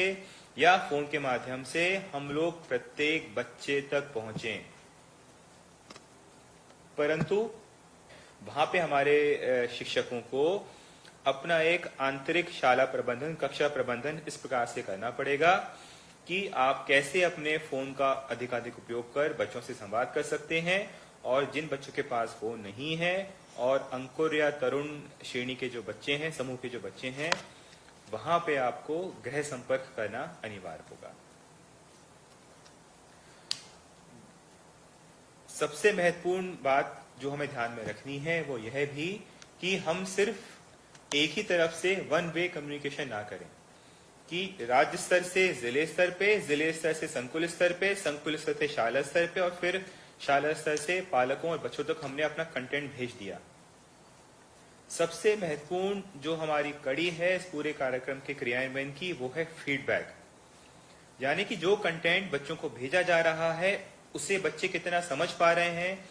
उससे कितना सीख पा रहे हैं, यह फीडबैक। और इस फीडबैक पे फॉलो अप एक्शन पूरे जो इस कार्यक्रम का जो क्रियान्वयन का लूप है उस लूप को पूरा करेगा। और आप सभी को यह सुनिश्चित करना पड़ेगा कि आप जब भी अपने बच्चों से संपर्क करते हैं या व्हाट्सएप के माध्यम से उनसे संपर्क करते हैं, तो आपको जिस तरह से आपने 19-20 में बेसलाइन और मिडलाइन किया, उन्हीं क्राइटेरियाज को ध्यान में रखकर हमारे अब वर्तमान में जो बच्चे डिजीलैब के माध्यम से या किताबों के माध्यम से या वर्कबुक के माध्यम से जो सीख रहे हैं और एक्सरसाइजेस का जो हल कर रहे हैं, उसका स्तर क्या है, ये आपको बच्चों के लर्निंग लेवल को समझने में मदद करेगा। और आपको अपना एक मानसिक फ्रेमवर्क तैयार कर लेना होगा अपने मन में कि 19-20 में जब हमने बेसलाइन लिया था, जो कि पेन पेपर टेस्ट था, उसके आधार पर बच्चे इन 3 समूह में आते थे। लेकिन अब चूंकि हम पेपर और पेन टेस्ट नहीं कर पाएंगे, तो बच्चों को हमने जो एक्टिविटीज दी है, बच्चे जिस तरह से दक्षता उन्नयन की जो वर्कबुक है उसमें जो एक्टिविटीज हल कर रहे हैं, बच्चों का परफॉर्मेंस, बच्चों का प्रदर्शन उसमें कैसा है, ये आप जब चेक करेंगे तो आपके मन में अपने आप एक अंकुर, तरुण और उमंग की जो सूची है वो अपने आप आपको धीरे धीरे संधारित कर लेना चाहिए। इसीलिए आवश्यक है कि हमें प्रत्येक बच्चा, चाहे उसके पास मोबाइल हो या ना हो, प्रत्येक बच्चे को एक जो शाला का आपका एक कंपोजिशन होता है, प्रत्येक बच्चे से आपको संपर्क करने की आवश्यकता है। तब जाके हम बच्चों के लर्निंग लेवल अनुसार उनकी ग्रुपिंग कर पाएंगे, उमंग में, तरुण में और अंकुर में। लेकिन जैसा कि हमने आपको पहले बताया कि हमारा घर हमारा विद्यालय जो कार्यक्रम है वो स्कूल में ना होकर, जब तक स्कूल नहीं खुलते हैं, घर पे ही आयोजित होगा। इसलिए हम सबकी जिम्मेदारी है कि हमारे जो बच्चे हैं, उनके पालक हैं, उनसे हमारा जीवंत संपर्क रहे। हम फोन के माध्यम से या गृह संपर्क के माध्यम से निरंतर जो परिवार हैं उनके साथ हम लोग संपर्क में रहें और उन्हें निरंतर प्रेरित करते रहें कि यथासंभव, जितना ज्यादा संभव हो, हमारा जो 10 से 1 का जो कार्यक्रम है उसका पालन करें। किन्हीं परिस्थितियों वश अगर हम 10 से 1 का जो समय सीमा है, जो 3 घंटे का हमने जो एक स्थान दिया हुआ है, अगर वो पूरा नहीं हो पाता है तो किसी और समय में, लेकिन कम से कम 3 घंटे बच्चों को बिना किसी डिस्टरबेंस के पेरेंट्स पढ़ें और पढ़ाएं। दूसरा, हमारा जो साप्ताहिक कार्यक्रम है जो अभी हम आपके साथ शेयर करेंगे, उस कार्यक्रम में हमने जो 3 घंटे में क्या क्या गतिविधियां होनी है, इसका एक बहुत अच्छा स्वरूप भी तैयार करके दिया हुआ है। और किस समय कौन से विषय पे कौन सी गतिविधि की जानी है, ये भी हमने एक टाइम टेबल के माध्यम से देने का प्रयास किया है। और यह टाइम टेबल हमें अपने पेरेंट्स के साथ भी साझा करने की आवश्यकता है। हम यह भी प्रयास कर रहे हैं कि 15 जुलाई के आसपास 15 अगस्त और 31 अगस्त तक जो साप्ताहिक कार्यक्रम होना है, उसकी एक जाई बुकलेट हम आपको दे दें, ताकि आप प्रिंट कराकर या फोटोकॉपी करा के वो जो बुकलेट है वो प्रत्येक बच्चे को, प्रत्येक पालक को उपलब्ध करा सके। तीसरी बात जो ध्यान में रखने योग्य है, जो हमें पालकों से अपील करनी है कि जो एक बेसिक शिक्षण सामग्री होती है वो बच्चों को उपलब्ध कराएं। इसके साथ साथ हमारे जो कार्यक्रम टीवी, मोबाइल और रेडियो में आ रहे हैं, पेरेंट्स की सुविधा अनुसार ये जो डिवाइसेस हैं, सीखने के जो स्रोत हैं, यह भी बच्चों को उपलब्ध कराएं। सबसे महत्वपूर्ण बात जो घर में होगी वो यह है कि जब बच्चा पढ़ रहा हो तो पूरे मनोचित्त से, पूरे एकाग्रता से बच्चा पढ़े। इसके लिए हमें प्रयास करना चाहिए कि, और हमारे जो पालक हैं उन्हें प्रेरित करना चाहिए कि अपने घर में कोई भी एक जगह जहां पे पर्याप्त रोशनी हो, हवा हो, वहां पे बच्चे को वो पढ़ने के लिए वो जगह उपलब्ध करा दी जाए, जिसे हम शिक्षक का कोना नाम दे रहे हैं। और प्रत्येक घर में पालकों के माध्यम से हमें एक शिक्षक का कोना निर्धारित करना चाहिए, ताकि पालक को पता रहे, हमारे बच्चों को पता रहे कि मेरे लिए जो स्थान तय किया गया है पढ़ाई का वो ये है, और पढ़ने की अवधि के दौरान मुझे कोई भी किसी भी तरह का व्यवधान उत्पन्न ना करे। तो जिस तरह से हमने एक बच्चे की दिनचर्या बनाने का प्रयास किया है, हमारे शिक्षक साथियों को जब गृह संपर्क करें या पालकों से फोन पे बात करें तो पालकों को भी ये अवेयर करने की, ये जागरूकता फैलाने की आवश्यकता है कि जो पढ़ाई की जो नियमित अवधि है 3 घंटे की, शाम को 4 से 5 बजे की और रात को 7 से 8 की, इस अवधि में यथासंभव बच्चों को कोई और काम ना बताया जाए। और यदि 10 से 1 में कोई मुश्किल आ रही है, कोई समस्या आ रही है, तो किन्हीं और 3 घंटे में बच्चों को पढ़ाने के लिए पर्याप्त स्थान और समय दिया जाए। हमारे जो शिक्षक साथी हैं, आप सभी की भूमिका बहुत ही अहम है, बहुत ही महत्वपूर्ण है। आप सबको यह सुनिश्चित करना ही पड़ेगा कि स्कूल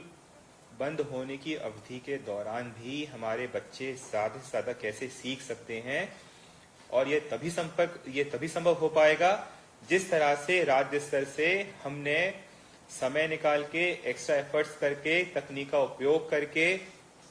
आपके पास पहुंचने का प्रयास किया है। ठीक उसी तरह आप भी थोड़ा सा अधिक परिश्रम कर आपके कक्षा में जो बच्चे अध्ययनरत हैं उन तक पहुंचने का प्रयास करें। यह एक इमोशनल अपील नहीं है, परंतु आप सभी जानते होंगे कि हमारे स्कूल्स में आने वाले जो बच्चे हैं उनका जो सामाजिक आर्थिक परिवेश है, उन्हें सीखने के लिए अगर सबसे ज्यादा इस समय किसी की आवश्यकता है तो वो उनके शिक्षकों की है। क्योंकि कई बार बहुत सारी बातें होती हैं, बहुत सारे घटनाक्रम होते हैं जो बच्चे घर पे शेयर नहीं कर सकते, लेकिन अपने टीचर को कॉन्फिडेंस में लेके वो बहुत सारी चीजें शेयर करते हैं। क्योंकि बच्चों का एक बहुत लगाव होता है, बहुत प्रेम होता है अपने शिक्षक के प्रति, और आपको भी यह रेसिप्रोकेट करने की आवश्यकता है और यह प्रयास करने की आवश्यकता है कि यथासंभव अधिक से अधिक जितना भी आप समय और ऊर्जा इस कार्यक्रम के क्रियान्वयन में निवेश कर सकते हैं, आप सभी को वो करना चाहिए। जिन बच्चों के पास मोबाइल हैं, जिन बच्चों के मोबाइल नंबर हमारे टीचर के पास हैं, मोबाइल भी अब 2 प्रकार के हो सकते हैं। स्मार्टफोन जिसमें व्हाट्सएप है, जो आपके व्हाट्सएप ग्रुप से जुड़े हुए हैं, मेरा आप सभी से आग्रह रहेगा कि आप स्वयं भी अपने प्रेरक मैसेज या उद्बोधन या आपकी आवाज में रिकॉर्ड किया हुआ संदेश व्हाट्सएप के माध्यम से इन ग्रुप से भेज सकते हैं। जिन बच्चों के पास मोबाइल है परंतु व्हाट्सएप नहीं है, उन्हें आप स्वयं कॉल करके, और अपेक्षा है कि प्रतिदिन कम से कम 5 बच्चों को कॉल करके आप उनसे चर्चा करेंगे, संवाद स्थापित करेंगे। जिन बच्चों के पास मोबाइल फोन नहीं है उन्हें आप प्रत्येक दिन, क्योंकि अब लॉकडाउन भी मोरलेस सब जगह ईज आउट हो चुका है, तो हमारा घर हमारा विद्यालय के कार्यक्रम के क्रियान्वयन की बहुत बड़ी कड़ी रहेगी गृह संपर्क अभियान। आप सभी से अपेक्षा होगी कि आप गृह संपर्क करें, बच्चों से मिलें, और बच्चे द्वारा जो अभ्यास कार्य किया जा रहा है, जो दक्षता की वर्कशीट है, उनकी हिंदी अंग्रेजी जो लेखन है, जो मौखिक गणित का हम लोगों ने मेंटल मैथमेटिक्स का एक बच्चों को कार्य करने को निर्देशित किया गया है, इन सभी बिंदुओं पर टीचर्स ना सिर्फ एक राइट या रॉन्ग करने वाला ही फीडबैक ना दें कि मैंने सही है तो टिक कर दिया, सही का निशान लगा के, गलत है तो गलत का निशान लगा के टिक कर दिया। फीडबैक वो नहीं होगा। फीडबैक उस तरह का होगा कि बच्चों से सामान्यतः किस किस तरह की गलतियां की जा रही हैं और इन गलतियों को दूर करने के लिए टीचर्स को निर्देश देना पड़ेगा। उस तरह का फीडबैक है जो हम आप सभी से अपेक्षित कर रहे हैं। इसके साथ साथ कई बार कुछ परिवारों में, कुछ बच्चों को psycho social, psycho emotional support की आवश्यकता होगी। तो हमारे टीचर्स को भी यह बात में ध्यान में रखने की आवश्यकता है कि जब हम बच्चों से, उनके माता पिता से जब चर्चा करें, उनसे संवाद करें, तो हमारी जो शब्दावली हो, हमारी जो टोन हो, उसमें एक चिंता झलके, उसमें एक प्रेम झलके, ताकि बच्चे अपनी समस्याएं अपने टीचर से ठीक तरह से डिस्कस कर पाए। ये स्लाइड मुझसे ज्यादा आप अच्छे से समझते होंगे। ये जो हमारे सीखने का जो एक पिरामिड है, सीखने का जो त्रिकोण है, आपने अपने डीएड और बीएड के दिनों में इसको बहुत अच्छे से पढ़ा होगा, इसको बहुत अच्छे से समझा होगा। तो जो चीज आपने देखी है, जो चीज आपने समझी है, हमने हमारा घर हमारा स्कूल कार्यक्रम में उसका समावेश करने का प्रयास किया है कि बच्चा देख के, सुन के, बोल के, करके और अपने व्यक्तिगत अनुभव से जो सीखता है, उन सभी बातों का, उन सभी सीखने की प्रक्रियाओं का हमने इस कार्यक्रम में समावेश करने का प्रयास किया है।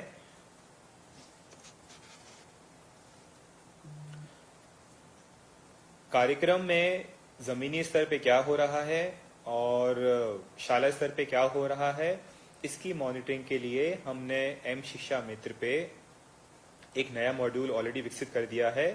जिसमें हम एक्चुअली लाइव रिपोर्ट हमें प्राप्त हो सकेगी कि हमारे कौन से शिक्षक साथी किस स्कूल में किस एरिया में जाकर किस बच्चे से संपर्क कर रहे हैं और किस हद तक संपर्क कर रहे हैं। जब तक ये मॉड्यूल विकसित नहीं हुआ था, आप सभी के भागीदारी से हम लोगों ने एक डिजिलैब भागीदारी फॉर्म तैयार किया था, जो बेसिकली एक गूगल फॉर्म था। परंतु अब हमने इसी गूगल फॉर्म में अतिरिक्त क्वेश्चनियर जोड़ के एम शिक्षा मित्र पे नया मॉड्यूल एक अपलोड कर दिया है, जिसमें हम शिक्षकवार शालावार ट्रैकिंग कर पाएंगे कि किस जिले में, किस विकासखंड में, किस संकुल में, किस शाला में, किस शिक्षक द्वारा क्या प्रगति की जा रही है। जब तक वो मॉड्यूल तैयार होता है, वर्तमान में हमारे पास जो डिजिलैब पर फीडबैक आया है उसमें सुधार की गुंजाइश बहुत ज्यादा है। हमारे जो 1 लाख से अधिक स्कूल हैं, मात्र 68,000 स्कूल्स के टीचर्स ने ही हमें कम से कम एक गूगल फॉर्म भर के उपलब्ध कराया है। यानी कि 30% शालाओं से एक भी फॉर्म्स टीचर्स द्वारा नहीं भरा गया है, जो चिंता का विषय है। और ये जो गैप है, ये जो कमी है, ये हमारा घर, हमारा शाला कार्यक्रम के क्रियान्वयन में परिलक्षित नहीं होनी चाहिए। यह हम सभी को प्रयास करने की आवश्यकता है। हमारे प्रदेश में 17 जिले ऐसे हैं जहां पे 50% से कम शालाओं ने भी छात्र से संपर्क कर इस तरह का फॉर्म भरा है। और इसमें जो सबसे खराब प्रदर्शन वाला जिला है वो झाबुआ है। मुझे लगता है झाबुआ में कम से कम 2-3 हजार टीचर होंगे, परंतु उन 2-3 हजार टीचर्स ने मिलकर भी मात्र 17 स्कूल से ही जानकारी आई है, जो वास्तव में बहुत खेदजनक है। और हम उम्मीद करेंगे कि हमारा स्कूल, हमारा कार्यक्रम है, झाबुआ और अधिक प्रयास करेगा और अच्छे प्रयास करेगा। 14 जिले ऐसे हैं जहां पे हमारे पूरी मशीनरी ने, हमारे अधिकारियों ने बहुत ही मेहनत की है, उत्कृष्ट कार्य किया है, जहां पे 66% से ज्यादा छात्रों से शिक्षकों ने संपर्क किया है और हमें फीडबैक के रूप में गूगल फॉर्म पे जानकारी उपलब्ध कराई है। इसमें हर्ष की बात है कि दतिया और हरदा ये 2 ऐसे जिले हैं जहां पे 90% से अधिक स्कूल्स ने रिपोर्ट किया है और छात्रों से जो व्हाट्सएप पर अध्ययन किया है, डिजिलैब की जो सामग्री प्राप्त हुई है, उसके बारे में हमें फीडबैक उपलब्ध कराया है। इसी क्रम में 5 जिले जो प्रदेश में टॉप में है, जिन्होंने अच्छा प्रदर्शन किया है, दतिया, हरदा, पन्ना, नरसिंहपुर और बैतूल। परंतु हमारी जो चिंता है वो है अलीराजपुर, आगरमालवा, धार, बड़वानी और झाबुआ। इसमें से आप देख रहे हैं कि अगर आगरमालवा को छोड़ दें तो बाकी 4 जिलों में आदिवासी बाहुल जनसंख्या है, वो बहुत ज्यादा है। और ऐसे बच्चों को और ज्यादा आवश्यकता है हमारे शिक्षक के सपोर्ट की, हमारे शिक्षक के मार्गदर्शन की और हमारे शिक्षकों से जुड़ाव की, क्योंकि ये अधिकांश इनमें से ऐसे बच्चे हैं जो, जिनके परिवारों में से वो पहली पीढ़ी है जो स्कूल में आ रही है। तो इन्हें घर पे भी बहुत ज्यादा अकादमिक सपोर्ट उपलब्ध नहीं है। ऐसी स्थिति में हमारे टीचर्स की नैतिक जिम्मेदारी भी बनती है कि इन क्षेत्रों में जो बच्चे पढ़ रहे हैं उन बच्चों से निरंतर संपर्क करें। और गृह संपर्क अभियान की सबसे ज्यादा आवश्यकता इन जिलों में है। जिस तरह से हमने एम शिक्षा मित्र में जो नया मॉडल बनाया है, जिसका मैंने आपको जिक्र किया था, उसका जो फ्लो होगा वो इस तरह से होगा कि जब आप एम शिक्षा मित्र पे लॉगिन करेंगे, आपको बहुत सारे आइकन्स दिख रहे हैं। तो आप देखा कि हमने एक ऑरेंज कलर से एक सर्कल किया हुआ है जिसमें डिजिलैब शिक्षा सेतु लिखा हुआ है। और इस डिजिलैब शिक्षा सेतु में ये जो ऑनलाइन मॉड्यूल है, इसमें हमारी अपेक्षा है कि हमारे स्कूल के जो प्राचार्य हैं, हेडमास्टर हैं, वो अपने शाला का, हमारे जो शिक्षक हैं वो अपने कक्षा का, और हमारे जो सीएसी हैं उनके अंदर जो एक क्लस्टर है, जो एक संकुल है, उसमें जो शालाएं आ रही हैं, इन तीनों ही हमारी जो इकाइयां हैं, इन तीनों को इस कार्यक्रम के फीडबैक के रूप में जानकारी दर्ज कराना अनिवार्य होगा। इसके साथ साथ जो हमारा डिजिलैब मॉनिटरिंग यूनिट बना हुआ है प्रत्येक जिले स्तर पे, जिसमें हमारे शिक्षा विभाग के डीपीसी, डीओ और एसी ट्राइबल भी हैं, उसी तरह से हमारा विद्यालय की जो अकादमिक मॉनिटरिंग है, जो फॉलोअप है, फीडबैक है और जो डिसिप्लिन एक्शन लेना है, ये जो जिम्मेदारी है ये हमारे जिले यूनिट की होगी। जो हम लोगों ने अपना वीकली एक रोस्टर तैयार किया है, वीकली पैकेज तैयार किया है, वो समय से हमारे सभी शिक्षकों को मिल जाए, ये जिम्मेदारी हमारे जिला स्तर के अधिकारियों की होगी। साथ ही आप सबको यह भी सुनिश्चित करना है कि हमारे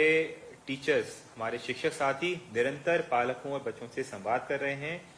और जिस तरह का संवाद किया जा रहा है उसकी नियमित जानकारी एम शिक्षा मित्र के माध्यम से हमें उपलब्ध करा रहे हैं, यह भी हमें सुनिश्चित करना पड़ेगा। जितना पॉसिबल हो अगर हम भ्रमण कर सकते हैं हमें भ्रमण करना चाहिए और एक ज्योग्राफिकल इकाई होती है, चाहे वो गांव में हो, शहर में हो, मोहल्ला हो, वार्ड हो या कोई और सीमित क्षेत्र हो, वहां पे हम चाहें तो हमारे जो शिक्षक साथी हैं उनके साथ विजिट करें तो हमें एक फीडबैक भी मिलेगा कि इस कार्यक्रम के क्रियान्वयन में क्या क्या प्रैक्टिकल कठिनाइयां हमें आ रही हैं या कुछ ऐसे बिंदु हैं जो हमें कार्यक्रम में परिवर्तित करने की आवश्यकता है। तीसरा, इस समय हमारे शिक्षकों की या हमारे जो अभिभावक हैं उनकी बहुत सारी चिंताएं हो सकती हैं, तो उन्हें भी आपको एक मॉरल सपोर्ट देने की आवश्यकता है और ये एक बहुत महत्वपूर्ण रिस्पॉन्सिबिलिटी है जो हमारे जिला स्तर और हमारे विकासखंड स्तर के जो अधिकारी हैं, इनफैक्ट हमारे संभाग स्तर के जेडीज हैं, उन्हें भी इस दिशा में इंटरवीन करने की आवश्यकता रहेगी।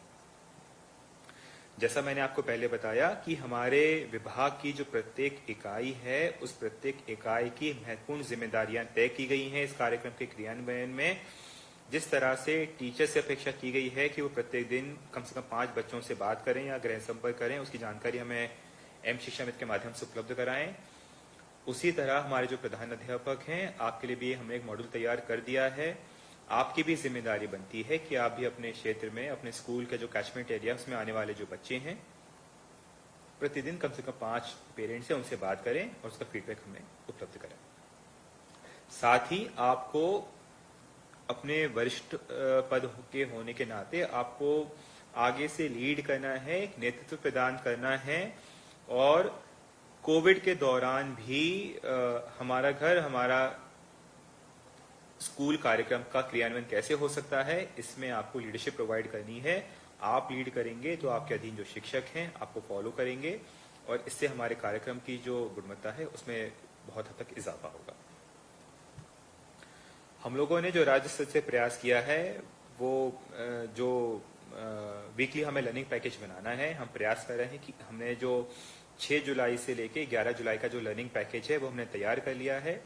उसमें सोमवार से शुक्रवार 10 से के बीच में टीवी पे क्या आएगा, रेडियो पे क्या आएगा, हमारी दक्षता उन्नयन की जो किताबें हैं उसमें कौन सी एक्टिविटी करानी है, इन सभी बातों का उसमें उल्लेख है। तो हमारे जो शिक्षक साथी हैं उन्हें किसी भी तरह का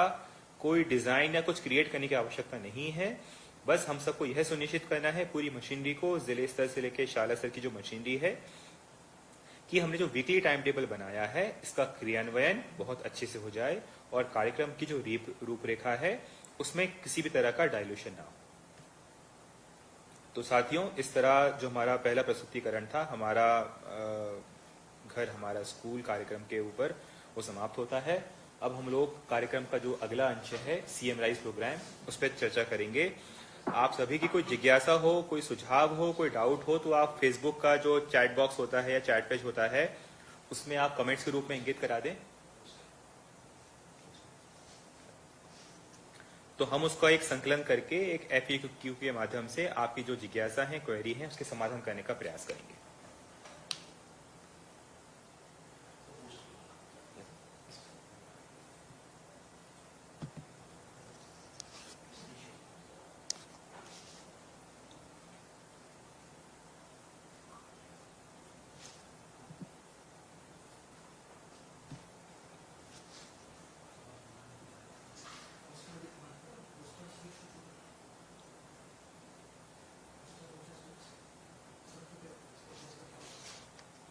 यहीं पे दिखा दो।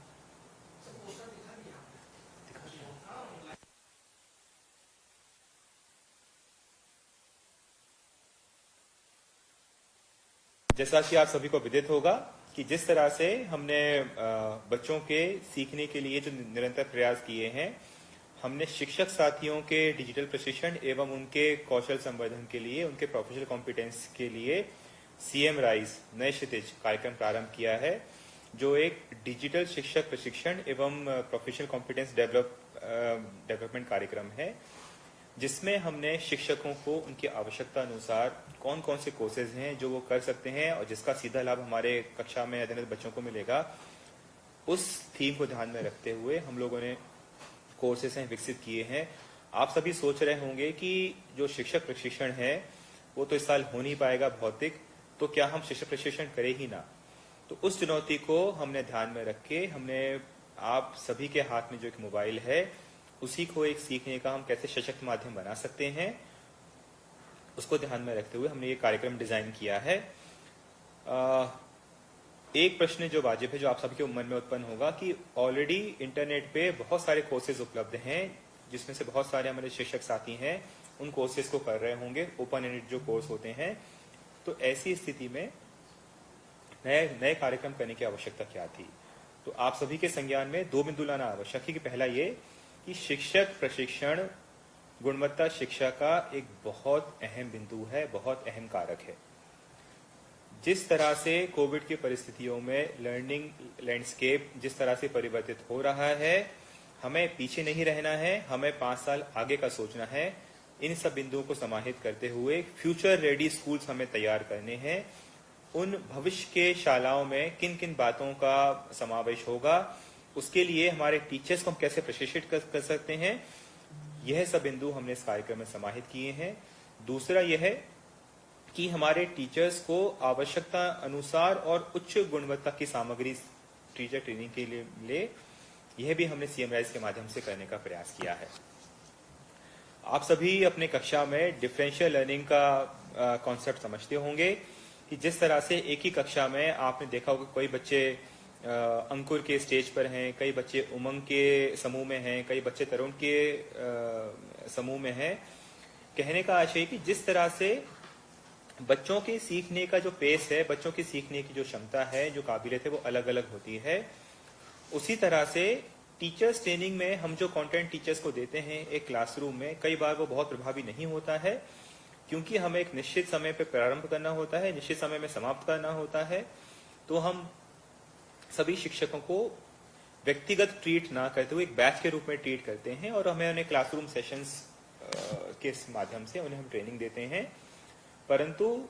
हम ये ओवरलुक कर देते हैं कि जिस तरह से बच्चों की सीखने की गति अलग अलग होती है, उसी तरह से हमें शिक्षक की गति भी सीखने की अलग अलग हो सकती है।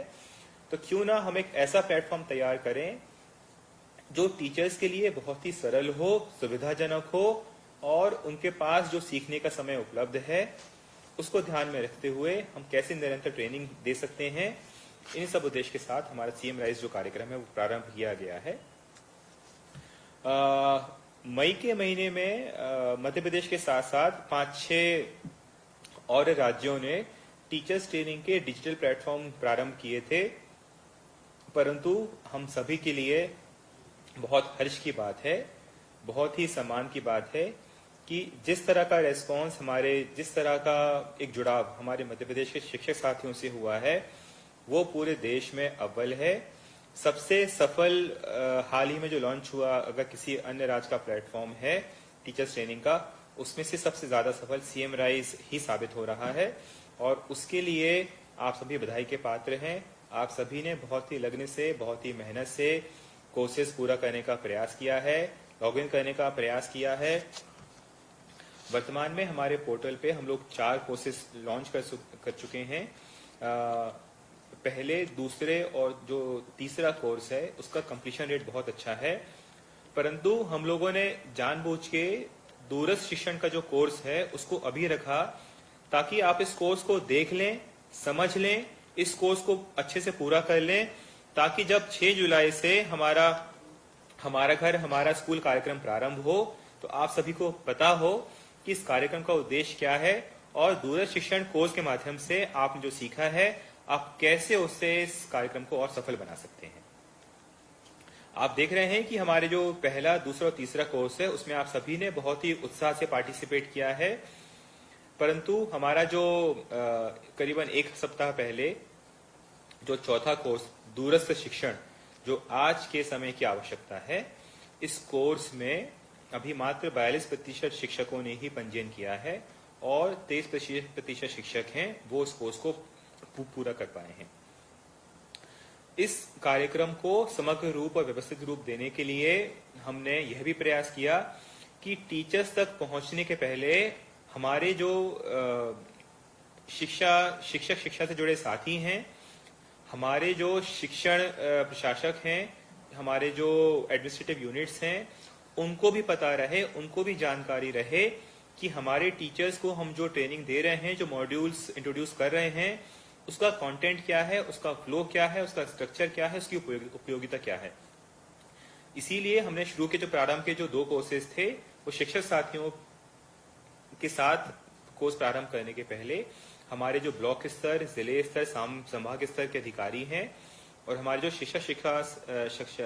शिक्षण संस्थाएं हैं, IACCT, राइट साइज, इनके माध्यम से हमने ये कोर्स पहले पूरा करने का प्रयास किया, ताकि जब वो ऑन साइट सपोर्ट के लिए हमारे स्कूल्स में, तो उन्हें पता रहे कि हमारे टीचर्स किन किन ट्रेनिंग कोर्सेज, कौन कौन से ट्रेनिंग कोर्सेज कंप्लीट कर चुके हैं और किस तरह से उसका उपयोग है वो क्लासरूम में कर रहे हैं। क्योंकि ये प्लेटफॉर्म नया है, बहुत सारे टीचर्स का एक्सपोजर ऑनलाइन लर्निंग के लिए पहली बार हो सकता है, मोबाइल से सीखने का थोड़ा सा एक इनकन्वीनियंस भी हो सकता है, तो आप सभी को ध्यान में रखने की आवश्यकता है। जो 5-6 चीजें हमने रेखांकित की हैं आपके लिए, कि जब ये कोर्सेज डिजाइन किए गए थे तो इन कोर्सेज को डिजाइन करने का जो लॉजिक था वो यह था कि शिक्षक अपने सीखने की गति अनुसार ही कोर्स पूरा करें। इसीलिए कृपया करके कोर्स पूरा करने की जल्दबाजी ना करें।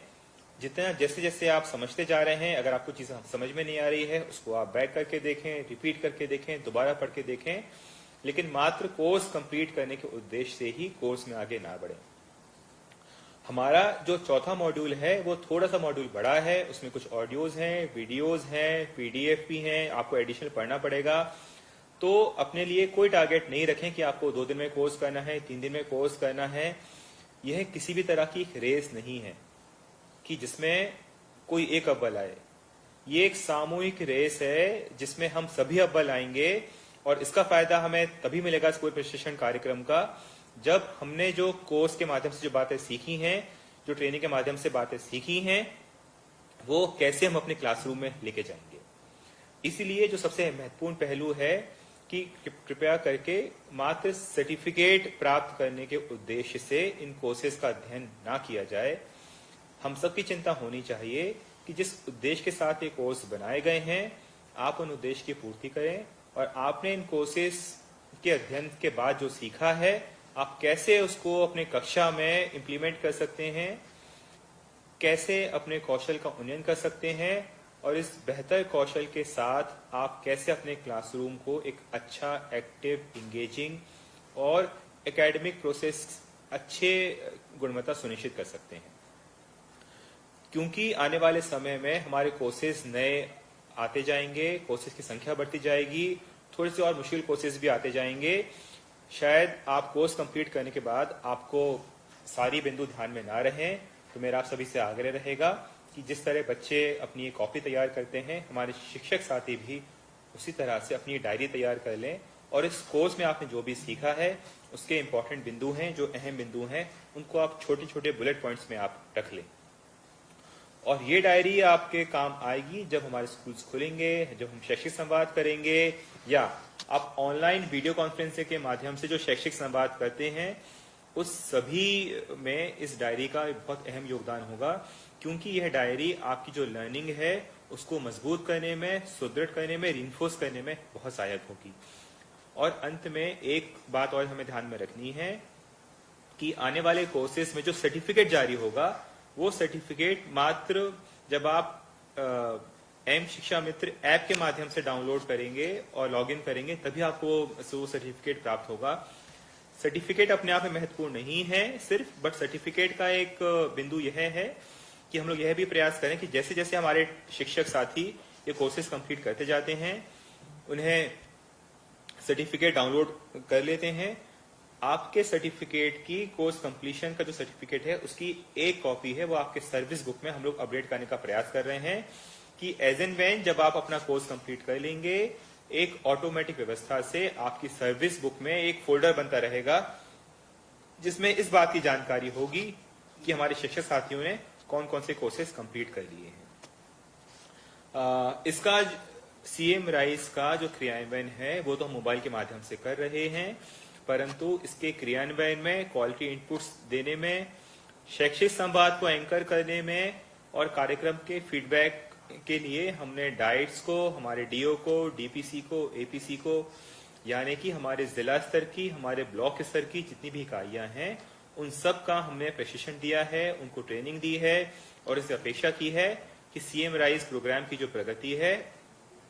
उसका निरंतर वॉच हो, उसकी निरंतर मॉनिटरिंग हो। हमारा जो डिस्ट्रिक्ट जी लैब सेल बना हुआ है उसके माध्यम से अब हम उसको परिवर्तित कर रहे हैं डिस्ट्रिक्ट एकेडमिक सेल के रूप में। इस एकेडमिक सेल में हमारे डीओज रहेंगे, डीपीसी रहेंगे, एपीसी एकेडमिक हैं, एडीपीसी हैं और विशेषकर जो हमारे ट्राइबल बहुल जिले हैं, ब्लॉक्स हैं, वहां पे हमारे एसी ट्राइबल भी इस एकेडमिक यूनिट के एक अहम हिस्से रहेंगे और इसी का एक रेप्लिकेशन, एक मिरर इमेज हम लोग ब्लॉक लेवल पे कन्वर्ट करेंगे ताकि स्कूल शिक्षा विभाग और ट्राइबल विभाग का संयुक्त समन्वित प्रयास हो ताकि हमारा स्कूल, हमारा कार्यक्रम है उसका क्रियान्वयन बहुत अच्छी गुणवत्ता के साथ हो। सबसे महत्वपूर्ण चीज हमें जो ध्यान में रखनी है कि हमारे बहुत सारे शिक्षक साथी हैं जो बहुत अच्छा काम कर रहे हैं। जो हमने निर्देश दिए हैं उसके बाहर जाके भी अपने अतिरिक्त ऊर्जा लगा के, अपने संसाधन लगा के बच्चों को पढ़ाने के लिए हर संभव प्रयास कर रहे हैं। ऐसे शिक्षकों को हमें चिन्हित करने की आवश्यकता है, उनको प्रोत्साहित करने की आवश्यकता है, उनकी हौसला अफजाई करने की आवश्यकता है और जिसके लिए हमारी जो जिले स्तर की टीम है, हमारे ब्लॉक स्तर की टीम है, आप सभी से अपेक्षा है कि जो हमारे शिक्षक साथी अच्छा काम कर रहे हैं, कलेक्टर के माध्यम से, सीओ जिला पंचायत के माध्यम से उनका जरूर सम्मान करें।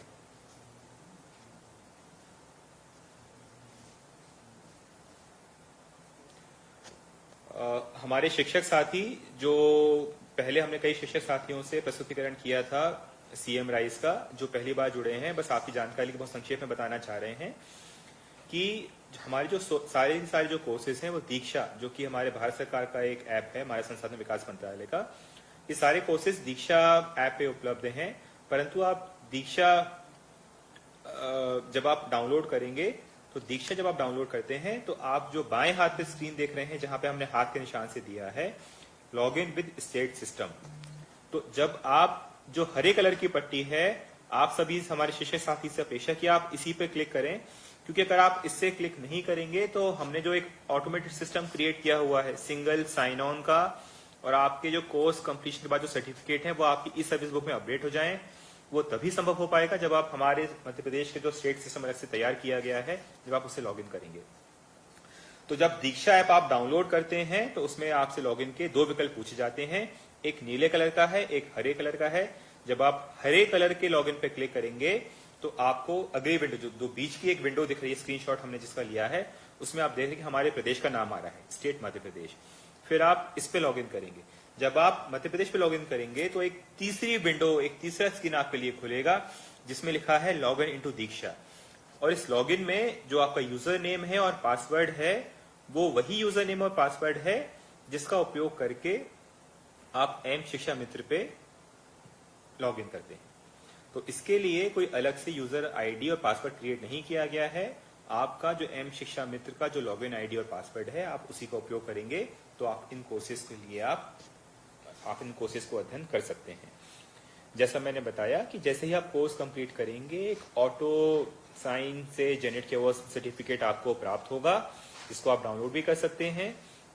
इसके साथ ही जितने भी हमारे नए नए कोर्सेज आते हैं हम आपके फोन पे के माध्यम से, ईमेल के माध्यम से हम आपको उसके बारे में सूचना भी देते हैं।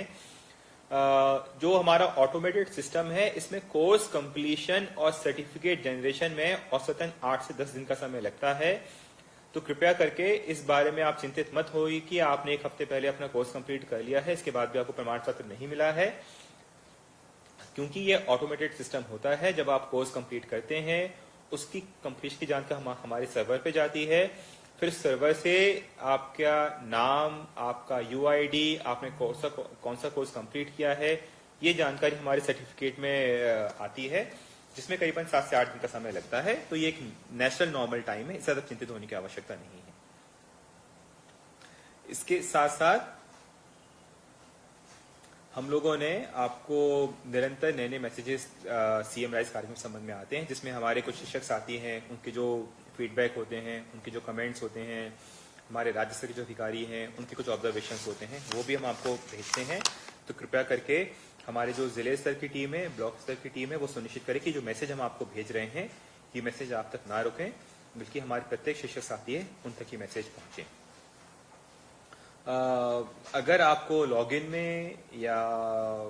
कोई अगर आप एक्सेस नहीं कर पा रहे हैं या आपका कोर्स बीच बीच में अटक रहा है, तो इसके लिए हम लोगों ने एक हेल्पलाइन नंबर भी बनाया है, आप इस नंबर को नोट कर लें। हमारे जो सप्ताह में 5 दिन सोमवार से शुक्रवार प्रातः 11 से 5 बजे के बीच में हमारे स्टाफ के लोग यहाँ पे रहते हैं। जो नंबर आपके स्क्रीन पे है 1800572858 आप चाहें तो इस नंबर को पे कॉल करके आपको जो भी ट्रबल शूटिंग का काम है आपको इस नंबर से सहायता मिलेगी। सबसे इम्पोर्टेंट बात जो हमें ध्यान में रखनी है, जो हमें जहन में रखनी है कि सीएम राइज आप ही के लिए एक कार्यक्रम तैयार किया गया है, जो आप अपने सुविधानुसार जब भी आपके पास समय है और जब भी आपके पास मोबाइल है, इंटरनेट है, कनेक्टिविटी है, आप उसका उपयोग कर इन कोर्सेज का अध्ययन कर सकते हैं। परंतु आपको सिर्फ इस बात तक सीमित नहीं रहना है कि आपने कोर्स के लिए अप्लाई किया, आपने कोर्स पूरा कर लिया और आपने कोर्स को आपका सर्टिफिकेट मिल गया। सबसे बड़ा जो उद्देश्य है इस कार्यक्रम को प्रारंभ करने का वो यह था कि आपने जो सीखा है, आपके ज्ञान में, आपके कौशल में जो संवर्धन हुआ है, इन इम्प्रूव्ड स्किल्स को आप कैसे अपने क्लासरूम में लेके जाते हैं, कैसे आप अपने क्लास के जो आंतरिक अकादमिक प्रक्रियाएं हैं, क्या गुणवत्ता सुधार कर सकते हैं, यह आपको करने की आवश्यकता है, ताकि टीचर्स ट्रेनिंग के माध्यम से हमारे बच्चों का जो लर्निंग लेवल है वो इम्प्रूव हो सके। हमारा जो दो इवेंट थे, दो प्रस्तुतिकरण थे, एक हमारा घर हमारा विद्यालय, दूसरा सीएम राइज पे इनका समापन होता है।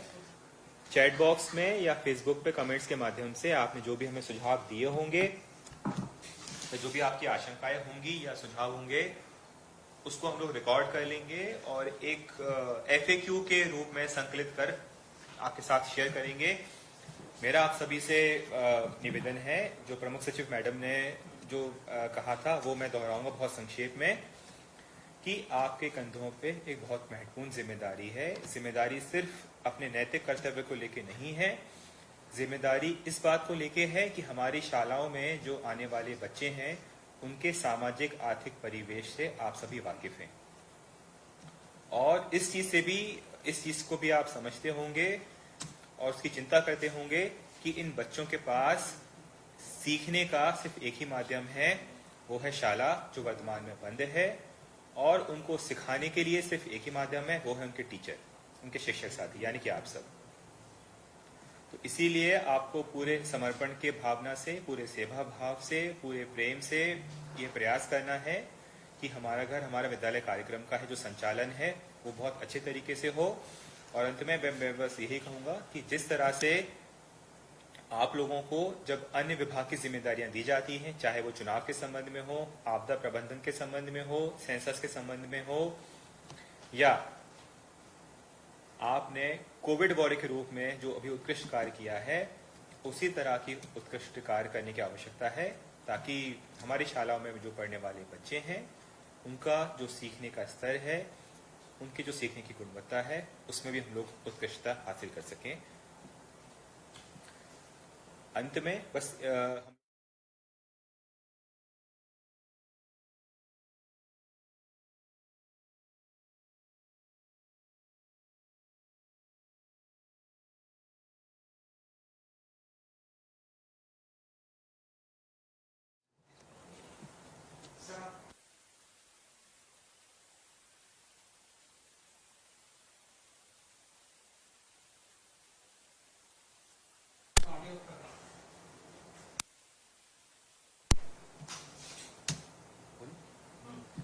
साथियों, आपकी स्क्रीन पे ये लाइव आ रहा होगा। आप देख रहे हैं सबसे ऊपर हमारा घर हमारा विद्यालय, फिर हमने लिखा है पीले कलर के फॉन्ट में साप्ताहिक समय सारणी। इसका मतलब ये कि हर सप्ताह ये जो पोस्टर है, ये जो हमारा टाइम टेबल है, ये हर सप्ताह चेंज होगा। और आप देख रहे हैं कि हमने राज्य स्तर से कितनी डिटेल, कितनी विस्तृत प्लानिंग करने का प्रयास किया है कि सप्ताह का जो प्रत्येक दिन होता है उस दिन में कौन कौन सी गतिविधियां होनी है। हमने यहाँ तक इस बात का उल्लेख किया है। आप देखेंगे कि हमने प्रत्येक दिन एक विषय चिन्हित किया है। उदाहरण के लिए सोमवार को हमने गणित चिन्हित किया है, मंगलवार को हिंदी, और फिर इस तरह से हमने रिपीट किया है। शुक्रवार हमने रिवीजन यानी कि जो लर्निंग रीइंफोर्समेंट होता है उसके लिए रखा है, और प्रत्येक शनिवार है वो हमने मस्ती की पाठशाला के रूप में आरक्षित करके रखा हुआ है। हमारे शिक्षक साथियों को यह भी समझने की आवश्यकता है कि हमने जो साप्ताहिक कार्यक्रम बनाया है ये कोई रैंडम कार्यक्रम नहीं है। बहुत ही वैज्ञानिक सोच, वैज्ञानिक पद्धति का उपयोग करके एक जो सीखने का जो एक लर्निंग कॉम्पिटेंसी फ्रेमवर्क होता है उसको हमने ध्यान में रख के लर्निंग आउटकम के आधार पर ये वीकली लर्निंग पैकेज तैयार किया है। उदाहरण के लिए अगर आप देखेंगे कि सोमवार को हमारा जो गणित विषय है इसमें हमने लिखा हुआ है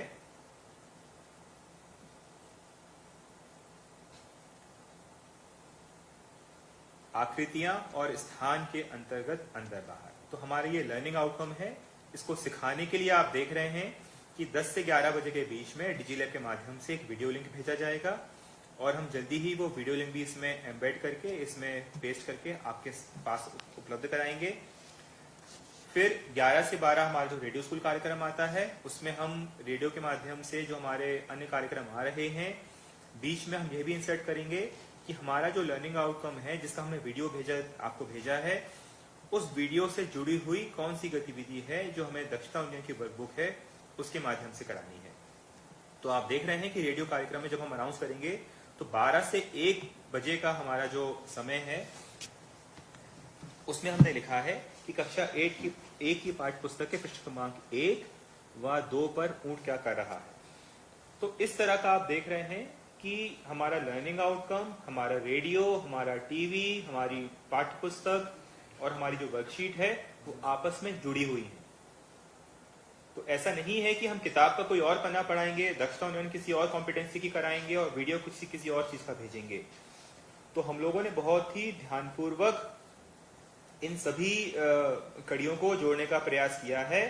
ताकि बच्चे को एक ही कॉन्सेप्ट पे रीइंफोर्स लर्निंग हो, और उसी कॉन्सेप्ट पे आधारित इसको हम वीडियो भेजें, रेडियो पे इंस्ट्रक्शंस दें, दक्षता उन्नयन का पाठ कराएं और अपने पाठ्य पुस्तक का पाठ कराएं। तो इस तरह से बहुत ही एक सुगठित ढांचा है जो हमने तैयार किया है, और हर सप्ताह है वो चेंज होता रहेगा बच्चों के कॉम्पिटेंसी और लर्निंग लेवल को ध्यान में रखते हुए। तो 10 से 1 है हमारा जो मूल अकादमिक कार्यक्रम रहेगा। इसके बाद आप देख रहे हैं पार्ट सी यानी कि 4 से 5, जिसमें हमने प्लान किया है कि हम कैसे बच्चों को जो सीखने की प्रक्रिया है उसमें और कौन सी नई और रोचक चीजें हम जोड़ सकते हैं। तो उदाहरण के लिए हमने मंडे को दिया है कि बच्चे शारीरिक संतुलन बनाना सीखें। इसके लिए छोटी सी एक्सरसाइज है, सिर पर कॉपी पेंसिल बॉक्स रखकर चलना, गेंद को कैच करना, जो अलग अलग तरह के बॉडी मूवमेंट्स होते हैं, अलग अलग लिम्स इन्वॉल्व होती हैं, हाथ पैर कमर, तो उस तरह की जो चीजें हैं वो भी हमने ध्यान में रखकर प्रयास किया है। और जल्दी ही हम 4 से 5 के मध्य एक रेडियो कार्यक्रम भी प्रारंभ करेंगे जहां पे इंस्ट्रक्शंस के माध्यम से रेडियो पे अनाउंसर बोलेंगे और बच्चे अपने घर पे रह के या जहां जहां बच्चे हैं वहां पे रोक कर, या आप अपने गांव में या मोहल्ले में पंचायत के माध्यम से लाउड स्पीकर आप लगा सकते हैं और इन गतिविधियों का ब्रॉडकास्ट है उस लाउड स्पीकर के माध्यम से कर सकते हैं। और दिन का जो अंत होगा वो शाम को 1 घंटे का समय है। आप लिखें कहानी का समय, कहानी, किस्से, वार्तालाप, चर्चा, याथावृतांत, ताकि बोलचाल के माध्यम से बच्चे जो भाषा सीख रहे हैं उनके शब्दों की संख्या में, उनके बोलचाल के लहजे में और नए नए शब्द सीखने में बड़े बुजुर्ग, माता पिता या बड़े भाई से चर्चा है वो बहुत काम आएगी। तो साथियों, इस तरह से हम लोगों ने इस कार्यक्रम को क्रियान्वित करने का प्रयास किया है, लेकिन जिस तरह हर कार्यक्रम में आप सभी की महत्वपूर्ण भूमिका होती है, जब तक कि हमारे स्कूल्स नहीं खुलते हैं हम कैसे अपने घरों में हमारी शालाएं सफलतापूर्वक संचालित कर सकते हैं। यह कार्यक्रम को सफलतापूर्वक क्रियान्वयन करने की जिम्मेदारी है हम सबकी है, और जितना हमारे शिक्षक साथी इसमें मेहनत करेंगे, परिश्रम करेंगे, जितना मन से जुड़ के काम करेंगे, उतना ज़्यादा गुणवत्ता से हम इस कार्य का संचालन कर पाएंगे। हम लोगों ने प्रयास किया था कि 1.5 घंटे में हम इस वीसी का समापन कर दें, और जो चर्चा हमें करनी है वो हम आपके साथ शेयर कर लें। इसके बाद भी आप सभी ने जो कमेंट्स दिए हैं फेसबुक पे, जो लिखा है, उसको हम लोग संकलन कर लेंगे, और जल्दी ही 2 से 3 दिनों में एक डॉक्यूमेंट के माध्यम से आपके पास वापस आएंगे कि आपने जो सुझाव दिए थे या आपकी जो समस्याएं हैं उसके निराकरण के लिए इस तरह के हम सुझाव आपके साथ शेयर करना चाहते हैं। आने वाले समय के लिए आपको बहुत बहुत शुभकामनाएं, और अपेक्षा नहीं, आशा नहीं, पूरा विश्वास है कि आप सभी बहुत मेहनत से, परिश्रम से इस कार्यक्रम को क्रियान्वित करने का प्रयास करेंगे। धन्यवाद।